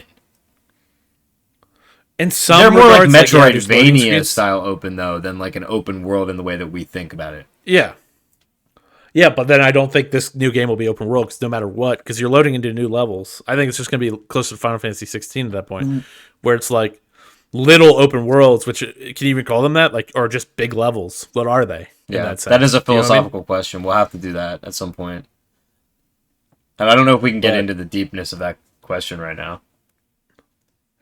and how like, and I don't think that's like necessarily a bad thing. Like, I think you can go from a tight linear game to being an open world game. Like one of your favorite games, Witcher 3. That game is what come from like that kind of game where it's like more Yeah. linear, open worlds, like small or big Yeah, levels, whatever big you want to levels I say. would call them in Witcher 2. And I don't know, it depends because fantasy worlds work really well. Like I think fantasy is the best thing for open Yeah, worlds. no, definitely. Well, if people could actually realize it to a degree that I think is fun, I think sci-fi would be just as good, but Yeah, and I think it's sci-fi harder to works I to think it some is just extent. harder to do though, yeah. Yeah, and with our modern technology, like I think something like what is that game called? Star Citizen. I think that does open world sci-fi really well, but I think it still feels empty though. Yeah. Like, which is also a problem. Well, Like, you still have empty open world. Like, you can have a cool ass open world, but it can still be empty. I think that's part of the I don't know. problem with just like man hours to work on something because to make a game like that feel not empty it would probably take 30 years to come out. So, Yeah, and I think that's like the big thing. Like, I think as much people want to shit on that game's so overly ambitious. Them just keeping adding stuff to it is impressive as is. You know what I yeah. No, I think Starfield is actually very impressive. I don't think people give it enough credit. mean? Are you talking about Starfield or Star Citizen? Oh, were we I was talking about Starfield. I was talking about Star No. Citizen originally. I think Starfield also. It's like I less must have open world though, misheard 'cause you. it's like Wow, we were just talking about two different things. you No, load Star into like Citizen, I don't give a fuck about because I can't load it on my computer. So yeah. Yeah, I mean that's like fair. That's what I'm saying. It's just like one of those games that's overly ambitious and they try and keep expanding on it, but it's just kind of a hard thing to I thought you were do. talking I about think the it's expansion, like the actual expansion for Starfield, and I was like, yeah, I mean they're expanding. I don't know. yeah, that's fair. But I am interested in seeing this new fucking expansion for Starfield. I haven't played it yet. I've been playing too many fucking games. Yeah, Dude. you do play a lot of games, Um, much more than I. I'm trying to knock out a bunch, like because I'm moving Right. and everything, and I've just kind of had like a bunch of free time because I'm barely at work because I'm moving. That's fair. I work like a few hours a day, and then I come home and I'm like, what the fuck did I do with myself? And I was like, I guess I'll just grind Jerk a off. new game. Just kidding. That's a sin. Which, well, I do that too, but yeah, Right on. I don't know. It's kind of an interesting thing, and time crunch kind of things happening too. So, if you guys are wondering, videos are being weird. It's Now we're time gonna crunch. get lots of videos out on time, like always. Yes, When I but stay up till 3 a.m. to finish a video, like last night. yeah, that's fair. Didn't have to do that. I mean, but, whatever. Like I was gonna be up anyway. I was kind of lying to you the entire time, so that's fine. Well, like I stay Yeah. up. I stay up super late every night. I shouldn't, but like what's the point in going to sleep? I do that a lot too. Yeah. But something I need to fix a little bit so I'm not so fucking tired. Because I hate. Well, I usually work everybody's night got their shifts, issues so that's they like gotta fix. yeah. I do love I night have to shifts stop way smoking crack. more than day shift. Yeah, that would be a good thing to stop. That was a joke. By the way, it doesn't actually Yeah, I smoke would like to crack. say that Yeah. that was a legal joke. All right. Well, I don't even know what we were doing. We're talking about our favorite, or are we talking about our least favorite sequels? We're talking about our favorites right now. So, what sequels do you want to talk about? So, I've been yapping this I whole time. don't What do you want to talk Even about? fucking sequel-wise? like video games, to be honest with you. I just realized that halfway through this. No, but I'll talk about I think some of my favorite sequels, or at least games that are sequels that have been super important to me. I saw Arma 2 on your list, so I guess I'll briefly talk about Arma 2. That was like my introduction to like tactical military shooter games, and I could like barely run it on the computer I had, but I still loved Arma 2, and I played a bunch of DayZ, which by the way is the golden era of DayZ. And Of course, even yeah. with my terrible connection, it was more fun than anything I ever did in actual DayZ. Maybe that's not true. I don't know. I had some fun with DayZ as well, which is technically a sequel. No, it's not. What the fuck? I don't know. Other than that, I don't have much to say about Arma 2 because it's kind of garbage for looking back, but it was fun at the time. I do think it is probably mechanically better than the Arma that came before it, but it's not as good as Arma 3. So, No, and I think Arma 3 is also a good sequel in certain regards. I mean, Arma 3 is like Less, 110% more playable than Arma 2.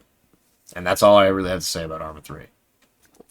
yeah, that's all you got to do, dude. Just make it more playable. It kind of sucks that it's not like based in realism at all. I kind of like the setting because it's like weird and like it's almost sci-fi.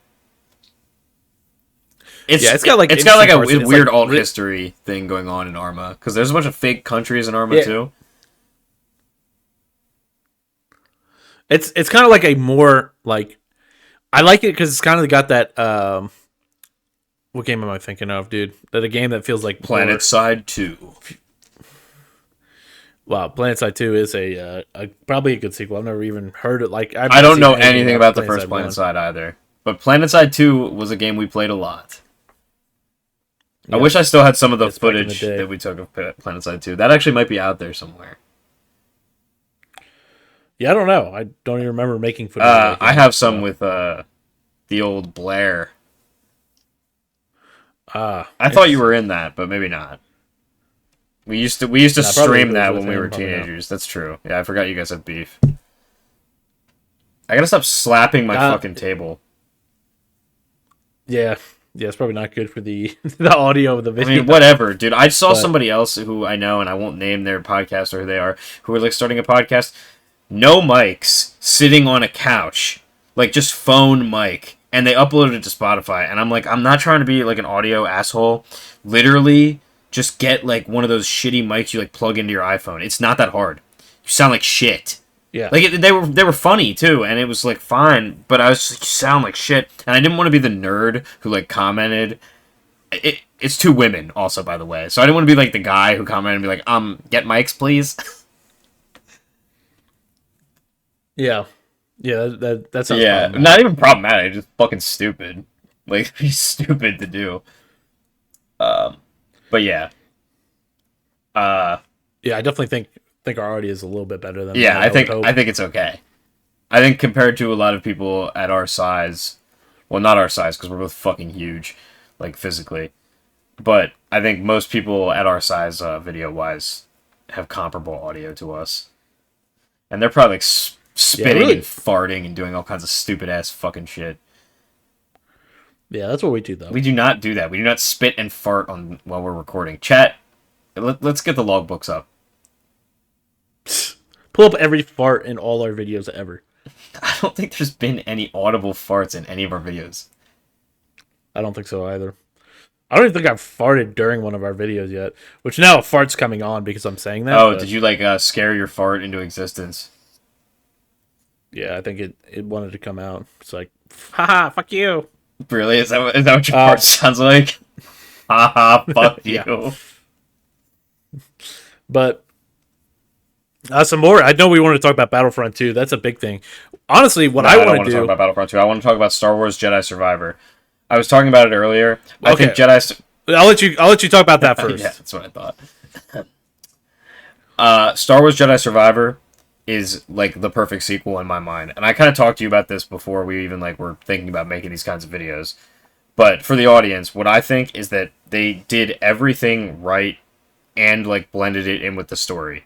Like, you start Jedi Survivor with almost like feature parallel skills to what you end Jedi Fallen Order with. And our series of Jedi Fallen Order that will not be mentioned. And Survivor also adds new mechanics to make you feel even more overpowered by the end of it, to feel like you actually progressed further. And I don't know, it's really cool how it works, and I think it's like a perfect example of like deepening the mechanics and making the player feel like they've achieved more in a sequel. And that's really like all I want out of a sequel, is just like to feel like I did more than I did in the game previously, or like could do more than I could do in the game previously. I know this is a question for you, for games you've played. Because I know this is a big thing with fucking anime overall, is like the whole training arcs thing and getting more powerful as the show goes on for shonen. How does the Ultimate Ninja Storm games actually develop on that? Do they develop really well with those? I played the first one a little Um, bit, and you feel really weak in the first one. it's not even the weakness. I think with especially because it's a fighting series, and I think most fighting games are this way. It's just making the controls better, really, and like figuring out what works. Like the first Ultimate Ninja Storm game has like really weird controls comparatively to the rest of the Mm-hmm. series, or maybe not even controls. I guess it is more of a gameplay thing. I'm using the wrong term because it's more of a gameplay thing. It's just that they make things flow better. I don't really know how to explain it, but like the game just feels like more. I don't know. It makes the player more powerful. Yes, essentially. Like it makes you feel like you're not getting fucked on for like weird and stupid reasons as the series goes on. And honestly, I think 3, I mean 4 is probably a little bit better than 3, but I think like 3 and 4 they really like hit it on the mark like gameplay wise. The opening of three's story is like a flashback to like Naruto's dad on like the night Naruto was born. Anyway, like fighting the one villain, and it's Mm-hmm. cinematically really awesome. But also, like when I played that the first time, I noticed coming from the second game, which is my favorite game in the series. But coming from the second game, I noticed that like the gameplay in the third game was like way better. It just felt better. Everything was more responsive. I don't know if that was like maybe like a technology jump back when they were originally coming out because I played them fairly recently. Um, but it just felt so much better, and I think really with at least that series, and I think fighting games in general, it's just about making the controls like flow better and making things feel like they're connecting on a more like on a less like gamey way, if that makes sense. Like more naturally. That's the word that was on the tip of my tongue. Yeah. So yeah, I don't know. I think you So, become it becomes feels more natural as the series goes on. To answer your question, but do you gain like more powers and stuff, and like all the powers you had in the are you talking about original like the game toward the second? Because I single know player? it progresses the story, right? Yeah, I'm talking about single In player the single player, more like you than. don't really nobody really like gets new. Naruto gets different abilities, but it's not like to the main Naruto. It's like you have them sometimes in story moments because because in the game like Interesting. when you go into like a versus battle or something, you pick like versions of characters that have certain Yeah, skills. yeah, of course. Yeah, I And know that. so So I was talking about more of the campaign. yeah, in the campaign, it's not like it's sadly not like a full skill progression system where you can like change your skills, or if you can, Okay. I never figured that out. But like no, it's just that you get like upgraded versions of characters for certain points in the game that are like different characters on the roster, like different versions of them on the roster. Hmm. So no, it's not like you're like it's not like a full RPG. The only game that I would say does that in like the shonen verse is Kakarot, which is not a sequel, Yeah. but Kakarot does that because it's like a full on JRPG or like action RPG, but JRPG whatever. But it's like a full mechanically deep RPG, and you can like change your character's skills and like level them up and stuff. Yeah. Yeah, it's an interesting one, and I don't think like 'cause that game is so like in depth with all the stories and Yeah. everything. So I don't think you can go from that and make like a Kakarot 2 No.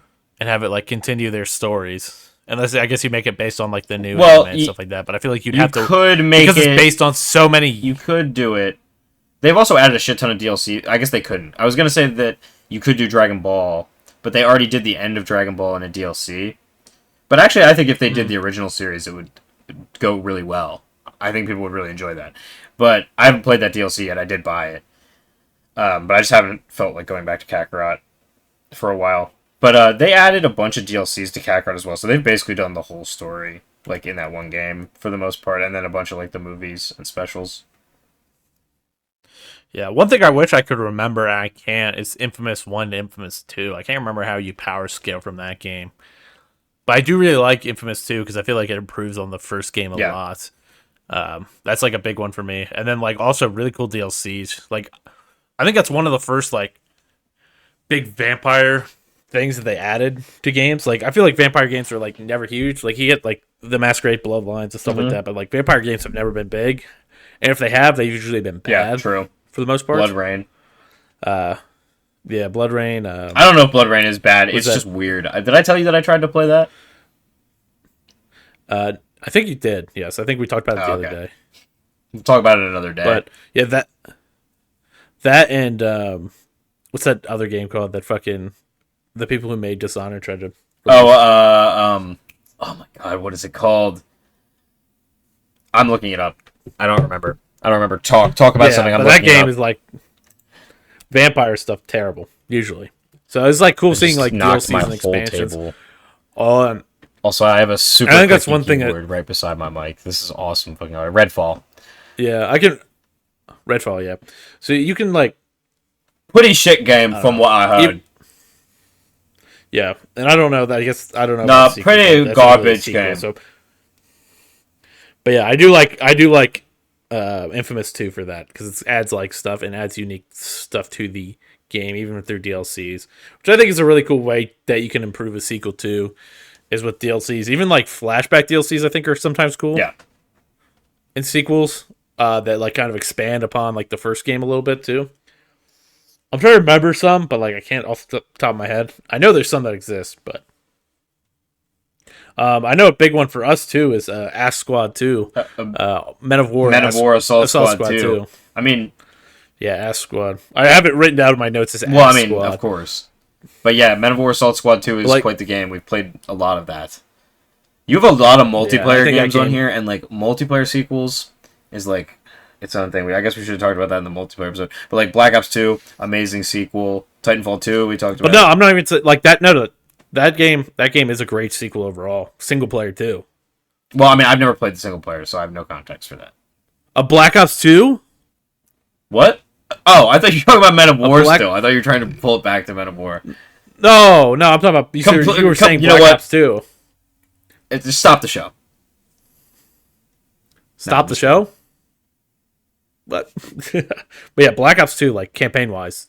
I was thinking like I was trying to think of campaigns and there's some stuff multiplayer in here. That I just want to talk No, about. Black 'Cause I know Ops there's 2. stuff we Black didn't Ops 2 cover does in the have multiplayer. awesome, like sequel to a campaign, and then Black Ops 3 has like maybe the worst sequel to a Call of Duty campaign ever. So, Yeah. and it is that is technically a true. sequel. Let's And- make that very clear. And then Black Ops 4 just took everything out. And then like there's no campaign. Yeah, I in always Black Ops forget 4, that. so it I doesn't kind of count. forget Black Ops 4 exists most of the time. Yeah, and then Cold War actually has a decent campaign. From what I played of it, like it used to crash on PS4 if you played up to the gunship mission, which really sucked. It just would crash completely and like not let you play it at I all. did not So know I never that. actually beat the campaign on The there. campaign for Cold War. So Yeah, Yeah. I don't think I beat it, but I think I watched my little sister play like an hour of it, and that was enough for me. And also, I've of course been spoiled for the ending, which does seem cool, but like now it's ruined for me. So, I actually don't know the ending. Oh. So well, maybe you should play it sometime. Yeah. It's actually a cool ending. what else like sequel wise? Oh, I actually fucking What really, are some of your What are some really of your least fuck with- favorite sequels? my least favorites? Like, what is the worst sequel you I can don't think know. of? For me, I really don't like Starhawk, dude. That's a big one. And it was originally Warhawk's a multiplayer game. I know that. Starhawk is a terrible game to me. I know some people like it, but that game like I didn't ruined the even whole know there first game was a for me. sequel. You told me about Warhawk. I don't know what Warhawk is, like at all. So just a super cool like it's basically like Battlefront, but imagine like weird like kind of steampunky shit on floating islands, Okay. basically. But mixed with like Battlefield, kind of like you have vehicles. It just was a super fun game. Played it a lot. So that one kind of pissed me off a lot. And then like Two Worlds 2, I didn't like at all from what I played. It just felt like I like the jank of Two Worlds 1 from what I played, and Two Worlds 2 was not fun in my opinion. Rage 2, Two Worlds terrible. will be a 2 guys 1 game series in the near future. Yes, eventually. We'll Not have to near figure that future, out dude. We're doing logistically, 2 Worlds next year. Yeah, we might do it next year. Yeah, maybe. It's not that far away. Overwatch 2 is Not definitely a a bad sequel. one because it deleted the whole Not a first sequel. game. Yeah, I mean, yeah, it really isn't a sequel. It was supposed to be a Oh, my sequel by phone adding is also story and just everything to the vibrating characters. like a fucking God, I've ruined the audio for this episode. I can't hear it, but yeah, they probably can hear it. Whatever. Because They're gonna deal with it. But yeah, I usually leave my fucking phone on. Well, it was mute just for on these, the table. or I set didn't it even on, like, the notice it was ground. there until right now. But yeah, I really like. Honestly, a lot of bad like Watch Dogs Legion is also a bad one. I didn't like that game. I've never played Watch Dogs 2, but Watch Watch Dogs Dogs 2 Legion is compared to Watch awesome. Dogs 1. I think Watch Yeah. Dogs So 2. I don't know I if you think want Watch to Dogs talk. 2 is a really good sequel. Actually, I mean, I personally prefer the first game's story, and I didn't beat Watch Dogs 2's story, but like I prefer the first game's story. But the mechanics in Watch Dogs 2 and the gameplay is just like moi comparatively. And Legion Mhm. looks weird. Like it does. It looks like they almost went backwards a little bit. Yeah, it kind of I feels also like don't know if a. the same studios worked on all three either. Yeah, I don't know. It does feel like a. I'm trying to think what the word is. Like it feels like a fake game almost. It's like one of those things. It feels more like a mod Yeah. Okay, to that's fair. Speaking of a mod that takes place like. in London, dude, Fallout London. That made me think of that for some reason. Yeah, and that's probably a better game than Fallout Legion Fallout Legion? or Watch Yes, Dogs dude, Legion. Fallout Not Legion. Well, Fallout Legion would be the game that all the Falloutards are like obsessed with because the Legion is like everybody's favorite faction. Oh my god, I would be a part of Caesar's Legion. Ave Caesar. yeah, and I've heard. I don't know. I've never played. I've heard there's a fucking Brotherhood of Steel game, dude. That's like a weird ass fucking like Xbox. There is, The original but I think Xbox game. Brotherhood of Steel is a tactics game, isn't it? Or is it maybe a like a third Yeah, I think person shooter? Or I think it something? might be a turn based. I don't know. It's one of the two. It's like one of those games that If it's came out. turn and based, I like, might actually play it. yeah, I can't I remember have it. exactly. I own it on Steam because I own all the Fallout games on Steam. It's not. It's not on Steam. I'm almost 100% positive I have Brotherhood of Steel. Brotherhood of Steel. I Oh don't my think god. it is. I'm I never opening found Steam it. right now. Hold on. Shh. Be quiet. All right, he's checking. I'm checking, guys. Guys, I'm checking. He's checking. He's checking. Let him check. I was Let him also check. definitely not creating a Soul Calibur character on the other TV this entire time. Oh yeah, dude. What to fight Gabo? Well, I bought it on the PlayStation because it was like fucking $8. Yeah, that's where I have most of my creative Yeah, characters. so if you want to play it on there at some point, by the way. Which also Yeah, I'm just talking to you like which has normally. pen gun. Yeah, yeah, we'll play on there eventually. Do you have Soul Calibur 6 is Gabo a Cock great on the sequel. PlayStation as well? No, I have a Pentagon or something like that. Oh, I think you showed me that before. Yeah. Yeah, I can't No, remember. nobody understands, dude. The power of Gabo Cock. He's defeated some of the most powerful characters I can think of, like Ciri from The Witcher. Like a really like. He didn't. He got beat by her. Oh wait, Ciri is the only one I beat you with. That's right. Yeah. Yeah, but he beat every like JJK, like Power 5 Yeah. character. Oh my god, where's Fallout? Where's fucking F? Holy shit. I'm having a mental breakdown. Hold on. Fallout. Oh. I thought I did. Okay, so I only have Fallout Tactics and Fallout 1 and 2. Yeah, What come in that pack. It's not. It's only on Xbox. But I think Fallout Tactics was originally called Fallout Tactics Brotherhood of Steel or something. Or you play as the Brotherhood of Steel, or I don't fucking know. Fallout's stupid. Brotherhood I of absolutely Steel is its own despise game, Fallout now, but- so it doesn't matter. Fallout 76 All right. ruined Fallout for me, so. I think Fallout 3 is one of the worst sequels of all time. That's going to start a fire for anybody who watches this. It's got Liam Neeson in it, dude. I don't give a fuck if it has Liam Neeson in it. Okay, I just don't like Fallout 3 that much. I just don't think it works. I don't know. I've never played it enough. I think it's kind to, of like, like actually coming know. from... I get it, they're like doing it in the Bethesda style, but like coming from the original Fallouts, it's not a good sequel to those games.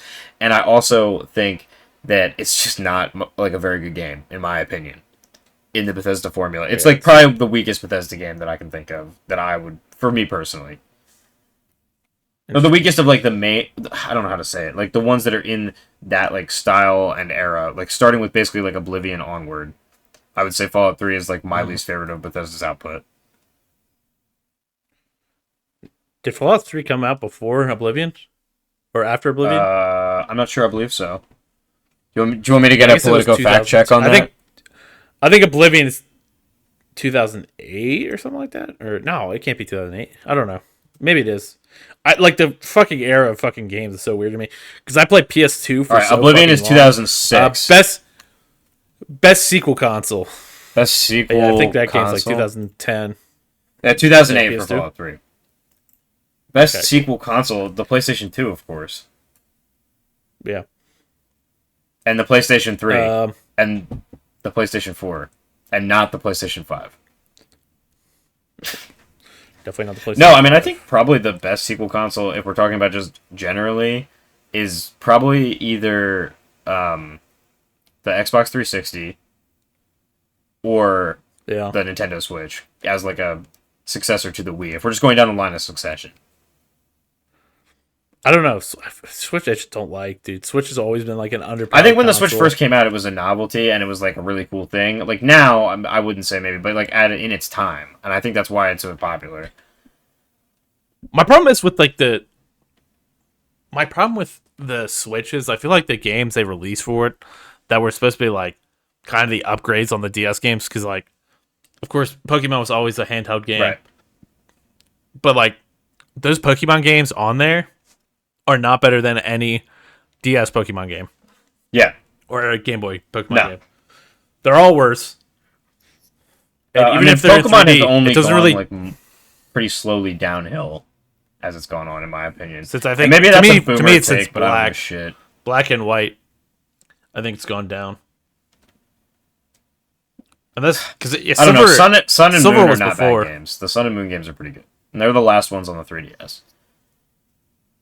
Yeah, and like I mean, Alpha Sapphire and Omega Ruby were good too, but those are remakes, so it doesn't really count. Yeah, that's fair. Um, Pokemon has good and bad sequels, yes. Mm-hmm. but well, they're not really sequels at that point. Oh yeah, you said What games like that, like well, Final Fantasy and Pokemon actually, don't really count. Yeah. Well, I mean, Gold and Silver and Crystal Yeah. are direct sequels to Yeah, and then Black, Black 2 and White 2. Black and Black Yeah. too. But they kind of just. But also, I think Black and White, I the think they still original have the Black and Whites are stories. better than the sequels. So, in my opinion, Well, the second game just add like more Pokemon and then I think a bit more story. I think they still have the original story. No, if they I'm do correct- not. Thinking No, they do correctly. No. They don't. Okay. no, Black and White 2 are both completely like new stories that take place after the first games. Yeah. But it's cool that they add more OG Pokemon too. Yeah, But yeah, I know you want to talk about. I know you want to talk about Super Mario Galaxy, which will kind of segue me into talking about another platform. yeah, no. too. I think Super Mario Galaxy 2 is just a really good sequel. I had mentioned that yesterday when we were talking about sequels, and I just think it adds a lot of cool stuff to what it's just more of the first game, really. Like Super Mario Galaxy 2, honestly, is just like a huge expansion pack.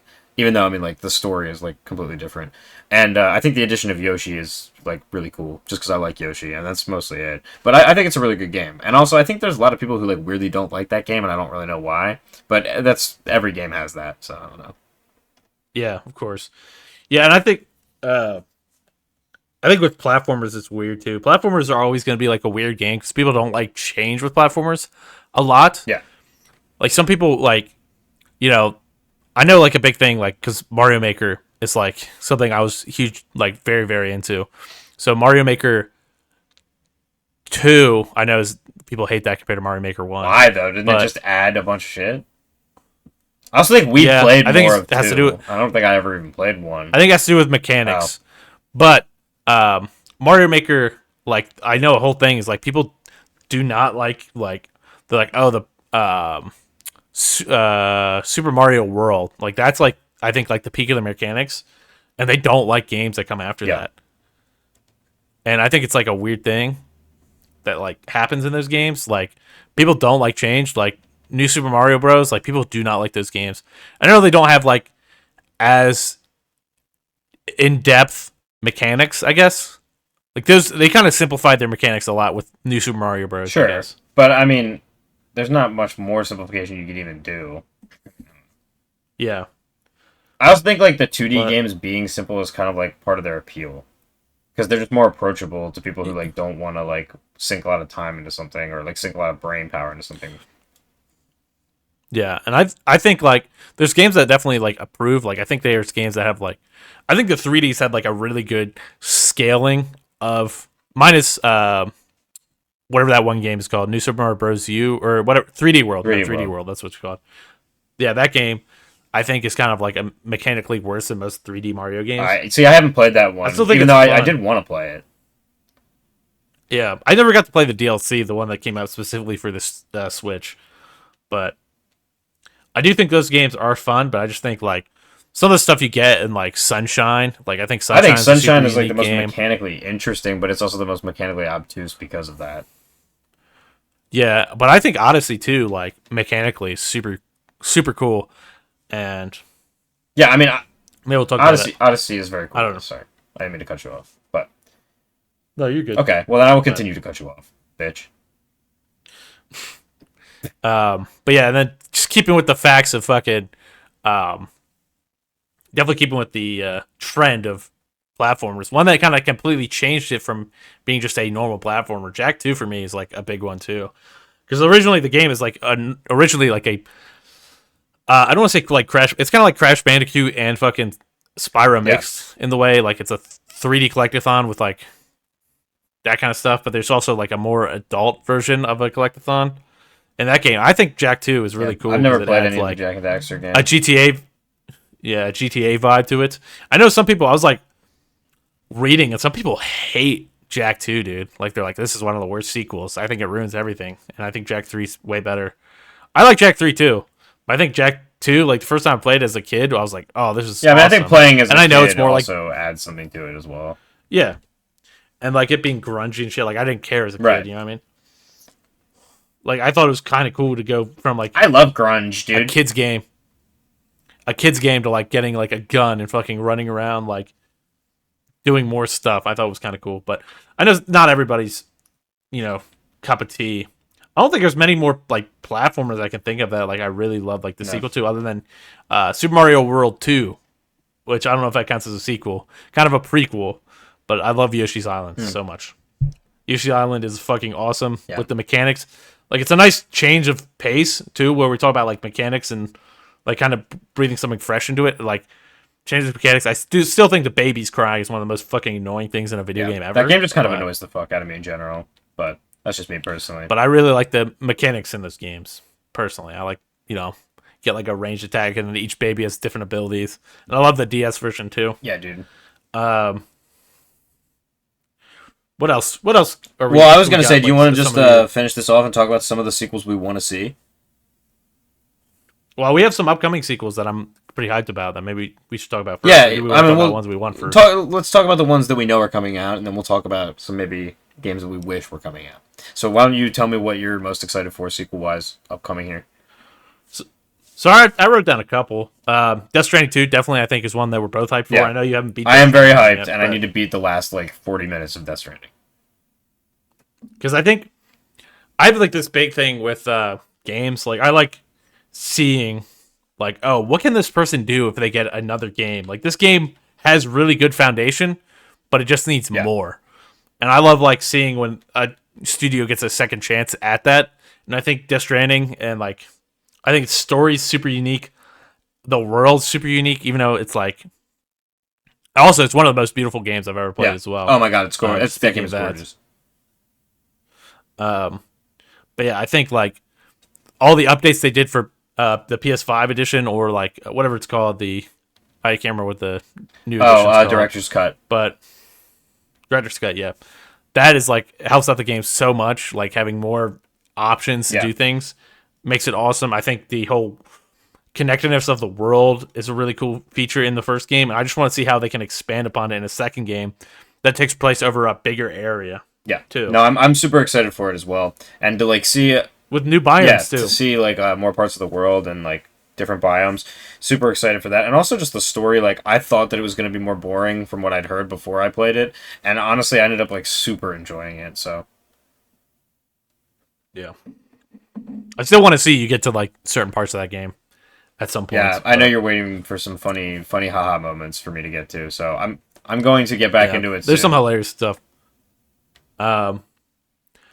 Kenshi 2 is also one that I'm super hyped for, with also the fact that it might have co-op. And just like that game is such a unique game, there's almost no game like that, in my opinion. Yeah. So No, seeing Kenshi what is super the developer unique. can build- I'm also excited for that. I kind of forgot that was happening.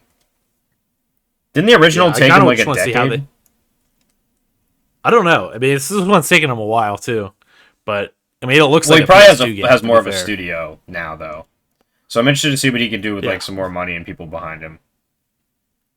Yeah, and then Kingdom Come Deliverance 2 also looks very good, in my opinion.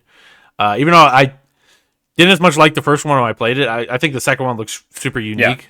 I'm not even just talking about being able to bang people. No, but that is Um, super unique and cool.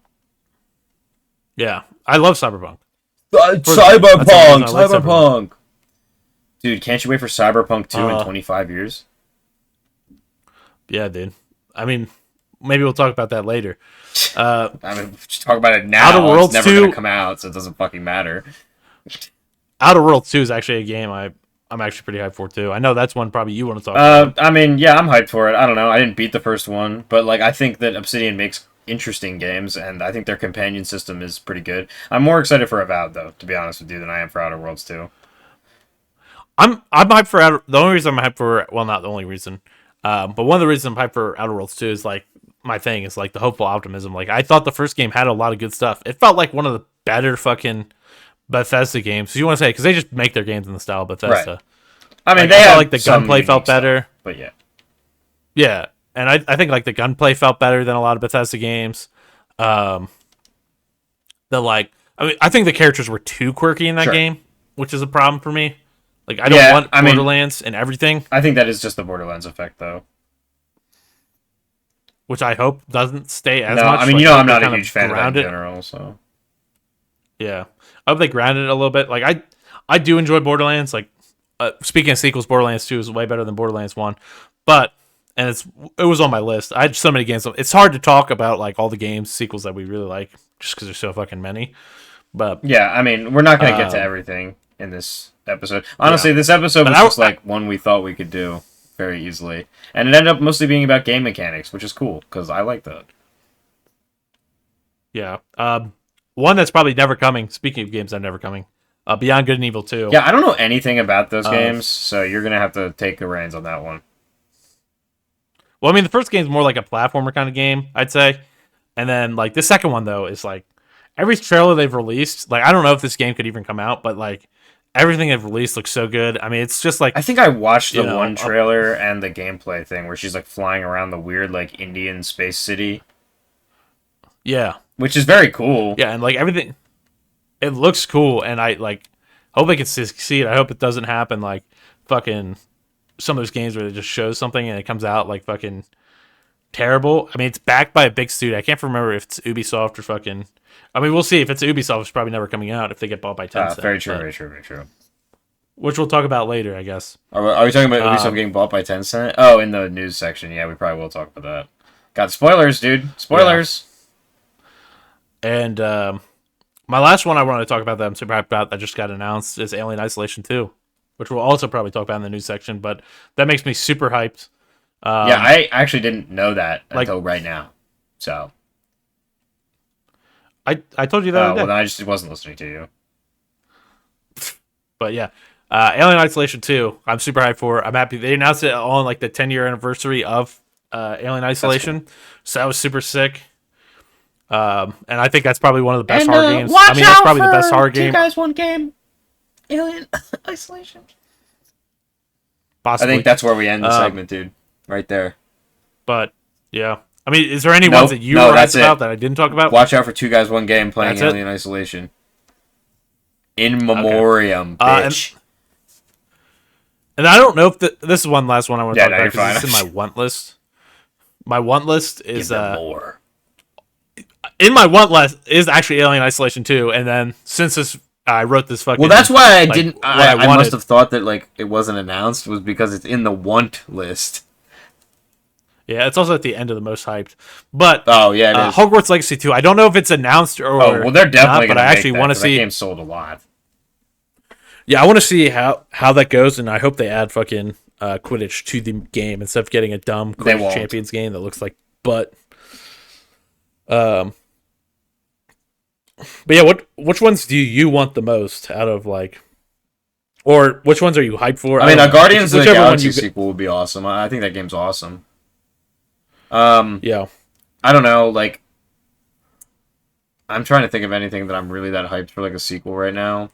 That's like more of a traditional sequel, and I can't think of any off the top of my head. Yeah, it's kind of tough. There's not like a lot of sequels announced right now. Well, I don't even need them really to be announced. Like games that I might think. I mean, like Ghost of Yotai, I'm actually excited for because I liked Ghost of Tsushima and I played a lot more of it than you did. Um, Yeah, like if they upgrade the mechanics a little bit and make it a little more interesting to me mechanically, just like a little slight bit, and keep those awesome graphics, like I'll probably definitely be on board for that. But honestly, at this point off the top of my head, I can't think of any more like sequels that aren't announced that I'm looking forward to. I guess. I mean, yeah. Mine are like, an eventual Bloodborne 2 would be cool, right? yeah, that was on my list. That's definitely one I want.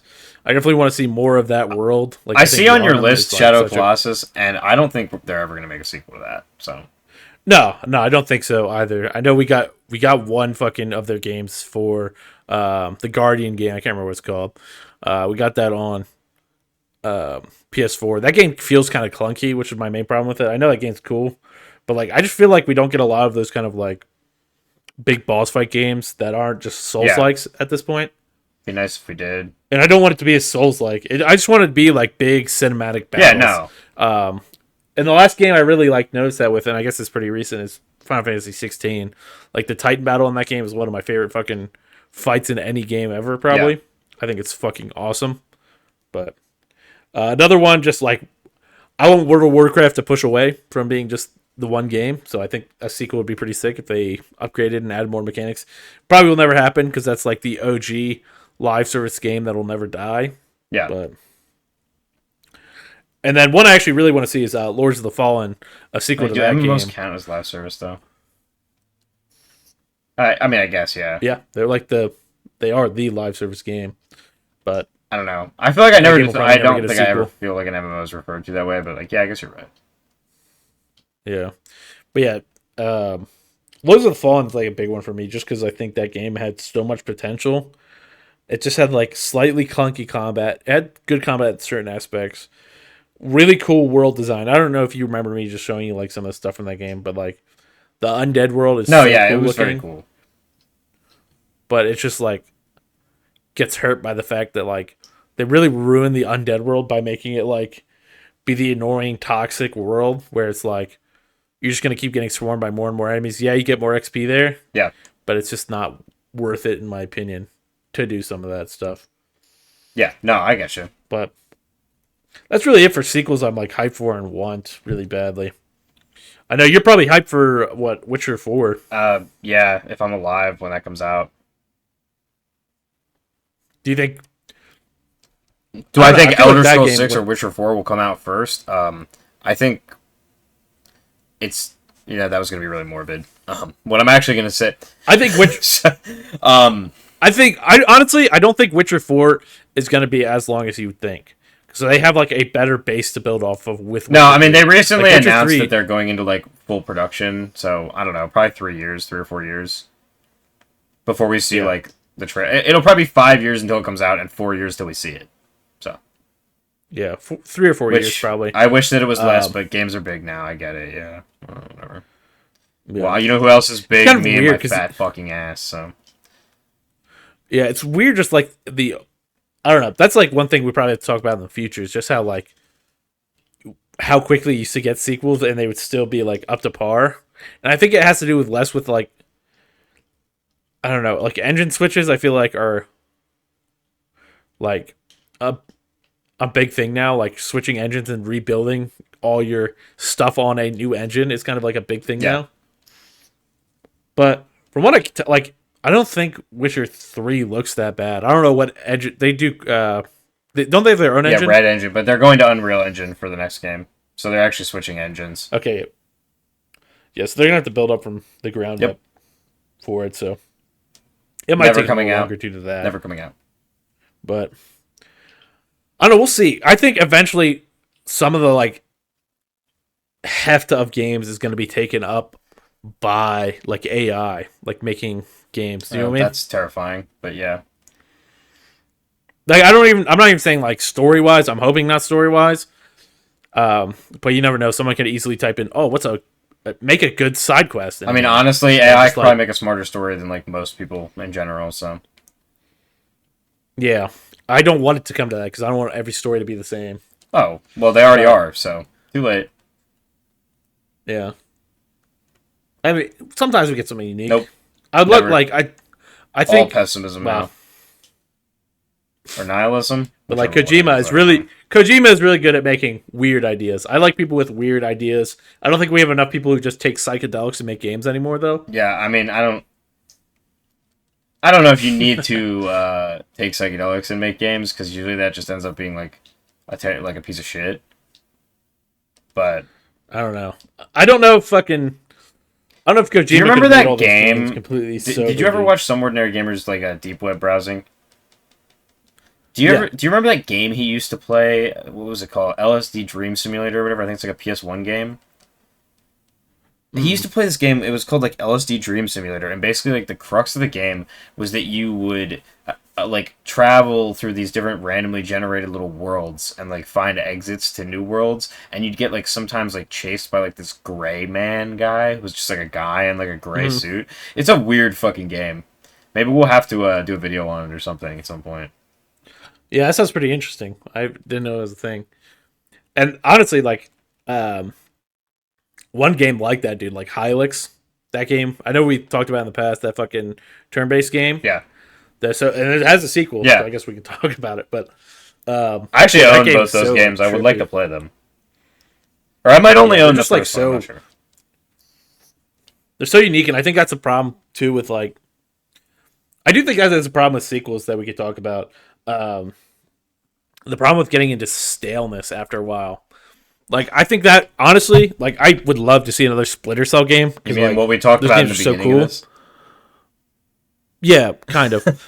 But um, I think like I think that kind of game ended at like a good point. Do you Yeah. know what I mean? Even though I wish Where they it's would kind of bring like Splinter Cell they've back, but well, they are. yeah, I I guess wish they they are. would. There actually is a remake of the first game coming out, but I haven't heard anything about it, and Ubisoft looks like it's about to implode. So, Yeah, yeah. I don't know. yay, Ubisoft! It will be weird. It will be weird. I know we talked about this. Like, if Tencent buys them, it's fucking a Chinese company now, and maybe we'll talk about this more in the news section, I Yeah. guess, with that. Yeah, But I'll go on my rant in the news section.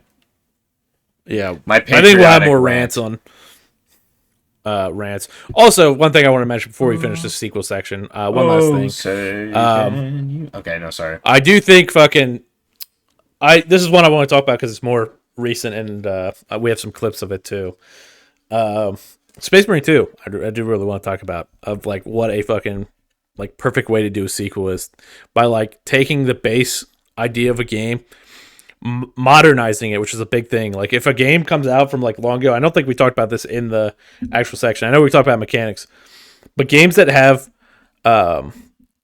like now they're making sequels based on a game that's 10, 15 years old that like the mechanics are so outdated on, making them modern but still feel in a way like the first game enough to like make it like like an old player can hop in and a new player can hop in and like both have a lot of fun with it. Yeah.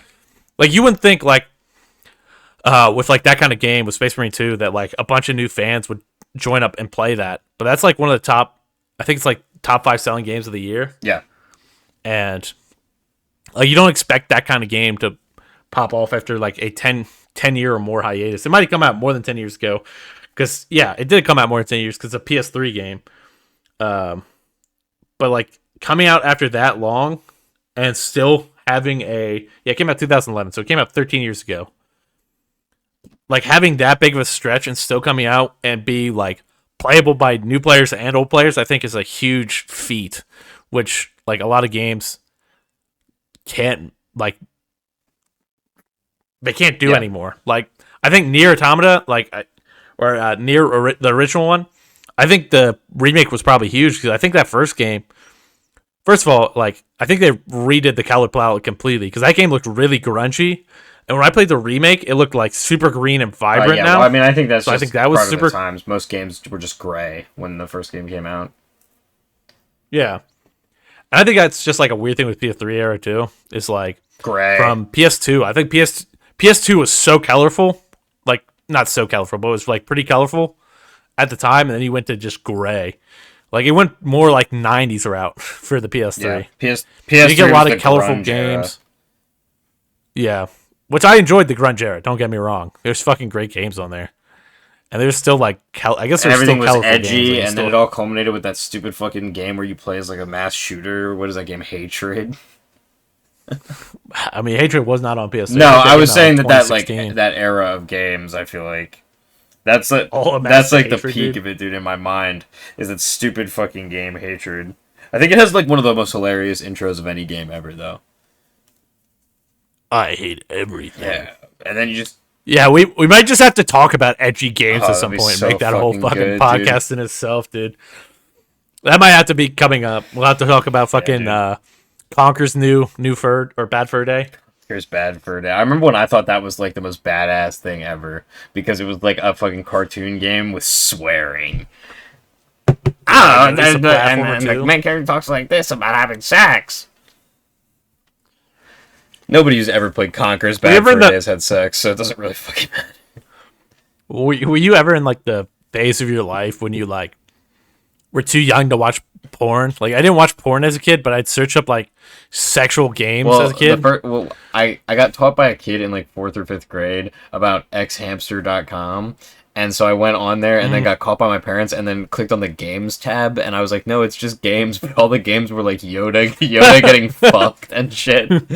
And so I didn't for a while because I was like scared I would get in trouble again. Yeah.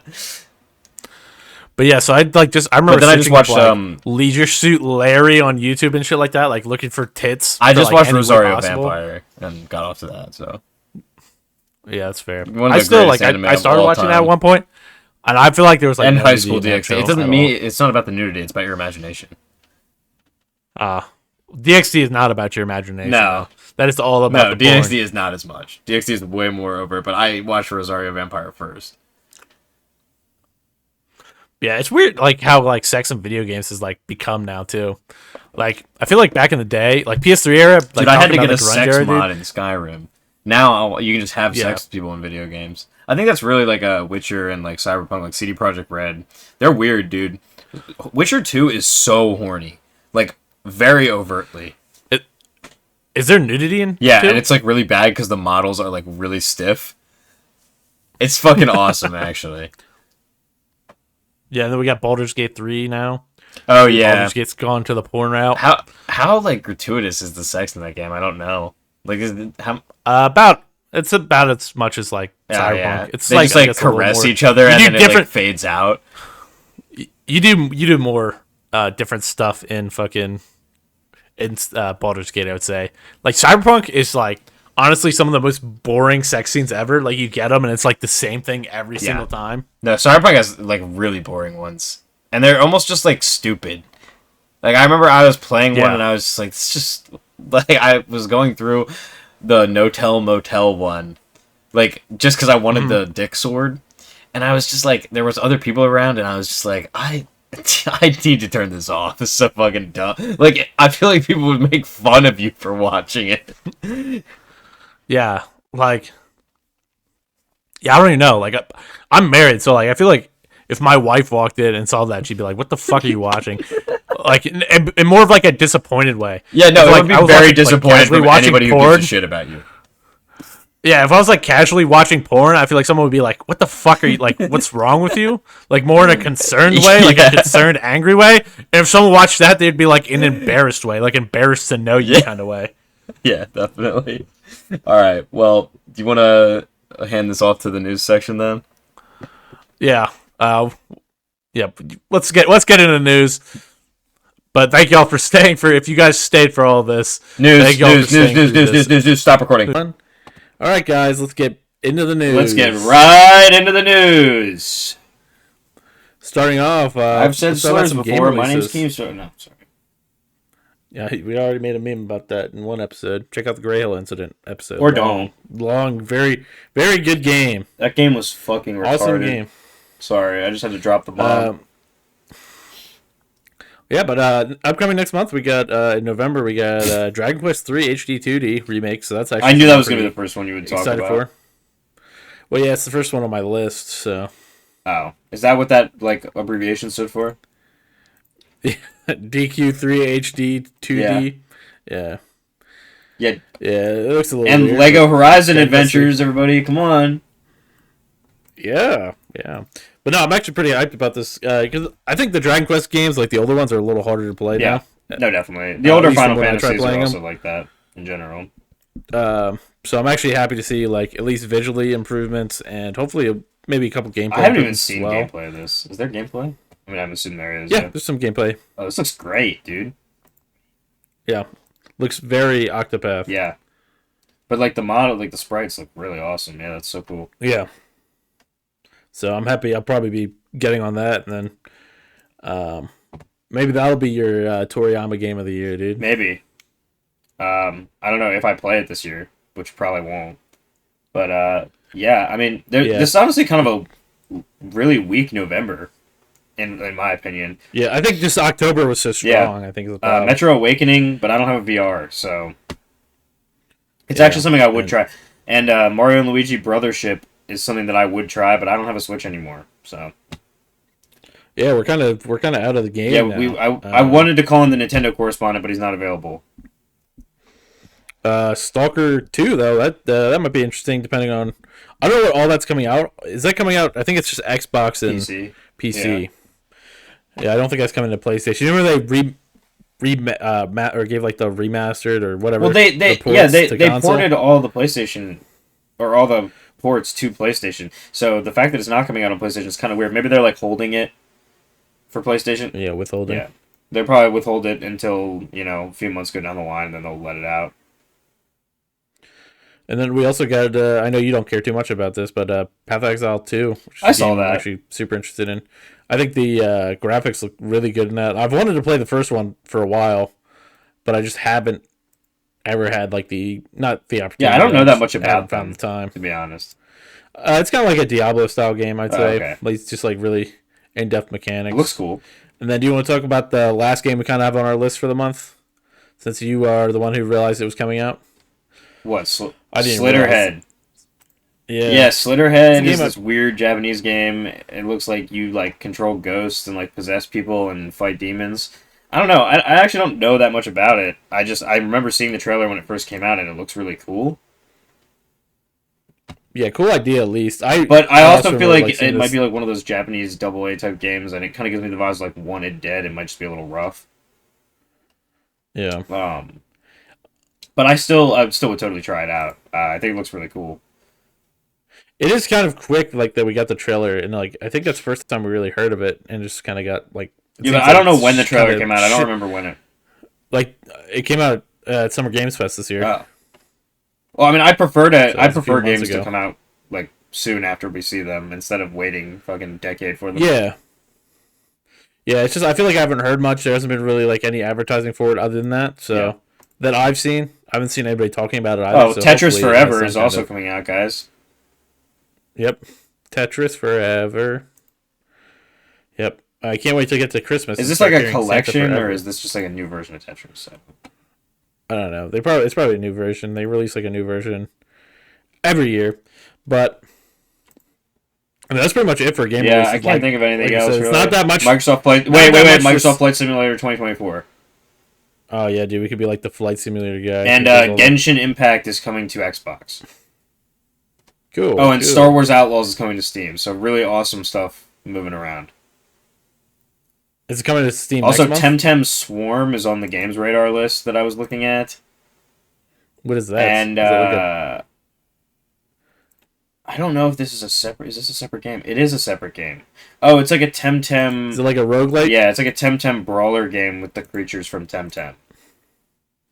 Interesting. Or is it like a MOBA? It might be like a MOBA. I don't know. Is do you know if This Star Wars actually looks Outlaws kind of coming to cool. I'm gonna PC throw this this on month? my wish list. This actually looks kind of cool. Yeah, Star Wars Outlaws is coming to Steam. I don't know if it's coming to PC. It just says Steam. Was it? Well, that is PC. Right, but I mean, it could have been like on Epic already or something, Oh yeah.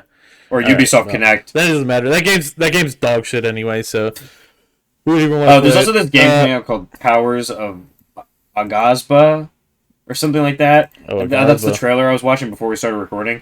I couldn't tell really like exactly what it was about, but it seems like it's like an open world. Takes a lot of influences from maybe Breath of the Wild and Oh, is Ark. that game with like? You know, I But might it know what also that just game says is. November question mark, so I don't know if it's actually coming out or not. Okay. Well, then I won't even worry about looking into it anymore. But yeah, let's get straight into the news since that wasn't really an eventful No, that fucking sucked. uh, game releases. But I think we have some eventful things coming up, which just happened. I think like earlier You this need to week tell was me the more game. about the Game Freak thing. Because you brought it up last night, and all he said to me was, yeah, Game Freak got hacked, and there's some lore about Pokemon. Yeah. Well, yeah. So Game Freak got hacked or something like that. There's a Game Freak leak. But we're also getting to like part of that is we're getting a new multiplayer game like Splatoon in the Pokemon universe for some reason. No, Um, that's not what I want to hear about. yeah. Well, you know, that's just as important. Also, I think they got the next title. It's going to be N and Z or That's something like so that fucking bad. for I don't know what the N and D. Pokemon The next N? Pokemon. Pokemon Yeah. N? It's something like that. I can't remember exactly. Our reporting skills aren't that great, but one thing we are good at is talking about weird Pokemon lore. That was the worst Uh, fucking segue ever. Just talk about it. I want to hear so it. yeah, we got an interesting little thing where you know, is it Typhoid? Is that the fucking Pokemon name? Typhoid, yeah, it's Typhlosion. Typhlosion, same thing. Well, I guess he Typhloated into a fucking a female human and made some fucking babies after while pretending to be a human. So kind of a deal there. I don't. You might Yeah, need to I don't think we bleep can part say of that that word word. out.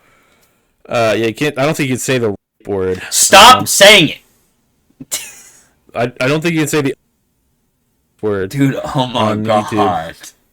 I had to bleep What? all of that. Is fine. Oh, Okay. whoa, it's early. Whoa! No! I'm cooked. All right. Well, that's getting clipped, and I'm getting arrested. Just cut that out. Just cut that out. You know, I'm just cut just that gonna out. bleep all I of can't it. have that. I'm just gonna bleep all Yeah. of it.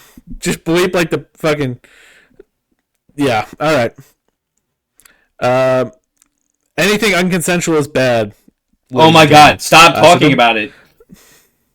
So don't be like Typhlosion and sexually assault. I think you can say that word. Sexually assault a It's human. more crazy to me that this is just a part of like official lore. I don't think it's. I don't know if it's official. It's just lore that leaked. But if it came from Game Freak, that means it was something that somebody who worked for Game Freak like wrote down about Pokemon. So yeah, basically, Typhlosion banged a female woman while pretending to be a human as well, and they had like some monstrosity baby. And then it's like weird. Like I've only gotten like cuts of it. I've never seen the full thing. But like if you go on any fucking channel, you can see. But basically, fucking Typhlosion got this girl pregnant. She had a fucking mutant baby, a mutant Pokemon baby. Nice. That's sick. And which, you know, yeah, it's fucking weird. That's kind of awesome. And then like her dad found out and he wanted to kill fucking Typhlosion, so Typhlosion either had to kill the dad or let himself be killed. It was really weird, and she's like begging him to kill himself basically. So it's a weird little story there. Good for children, good for Pokemon. This episode is marked safe for children. All right. I cannot say these things. Next up, Oh my god. brother's dying over here. Next up, you want to talk about some Ubi shit? I don't want to talk about it. Yeah, apparently Ubisoft is going to get bought by Tencent, or it's like in the rumor mill that Tencent is going to buy Ubisoft. I don't know if it's that they're going to buy them outright or if they're going to buy out most of their stock, because Tencent usually does that thing where they just like buy a majority stock in a company. Well, actually, so the thing is, they're trying to buy Ubisoft and go private with Ubisoft. Oh, well, that's okay. Mm-hmm. So I've actually seen some people like kind of hoping that happens. I don't know why. I don't want a Chinese Well, fucking they're hoping company. No. They're hoping it goes private, so it's not based on investors and stuff, like forcing them to make shit games, basically. Oh, okay, well, I can see that. Yeah, that's a good argument. I was just going to say, I don't want Tencent to own Tom Clancy. That's the whole thing that I wanted to say. Yeah, I think that's... and hopefully, if they hold the license, hopefully if it's Tencent, bullshit. if Tencent fucking buys that game and Ubisoft gets the fucking control. First of all, we know how China is with Star Wars. We're never getting a black person on the cover of that game. I mean, Yeah, probably not. Those fucking posters are so fucking wild. The fucking Force Awakens posters where John Boyega is just like straight cut from the posters because he's black. Is that a real thing? Black people.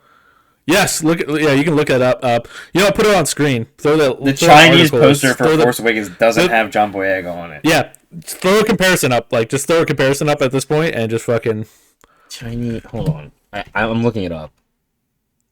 Yeah, you gotta fucking. It's pretty bad.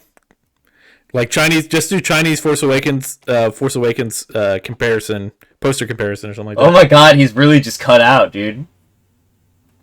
They hate people who aren't white. Oh my god, that's insane. Yeah, and guess who did that? Disney. Disney's the one who's actually the bad company at that point. Dude, the Chinese poster is actually better though. Other than that. All right, but yeah, isn't that crazy though? Like, Disney tries to be this company that's like all fucking. Oh wait, no, it's the same. It's literally the same thing. Never mind. Yeah, I was gonna say. I'm pretty sure it's similar. There is.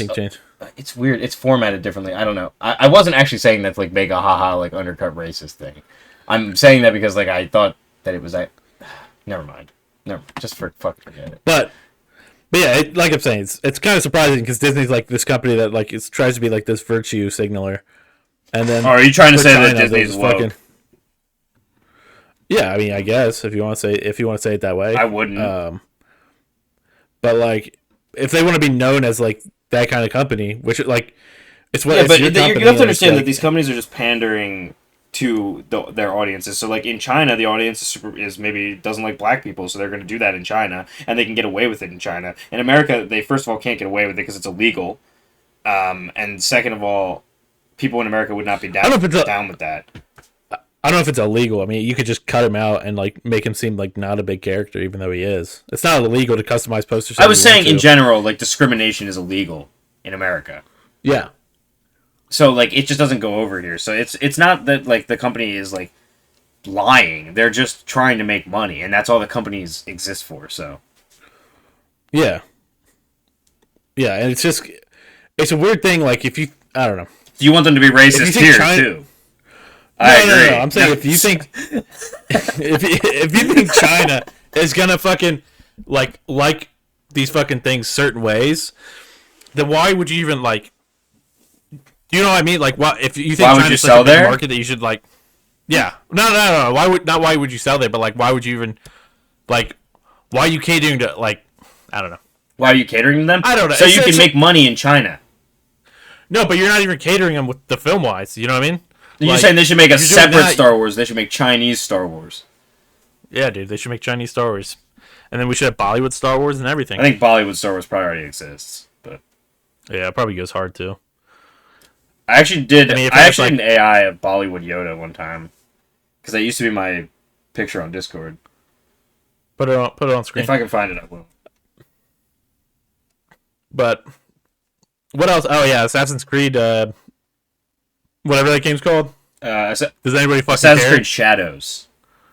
Shadows. Okay. And, yeah, it's probably going to be bad, so I don't personally give a shit. It got delayed. Because probably all this shit that's going on with Ubisoft. And, oh, yeah, a bunch of strikes are happening at Ubisoft as well. Yeah, which probably warranted.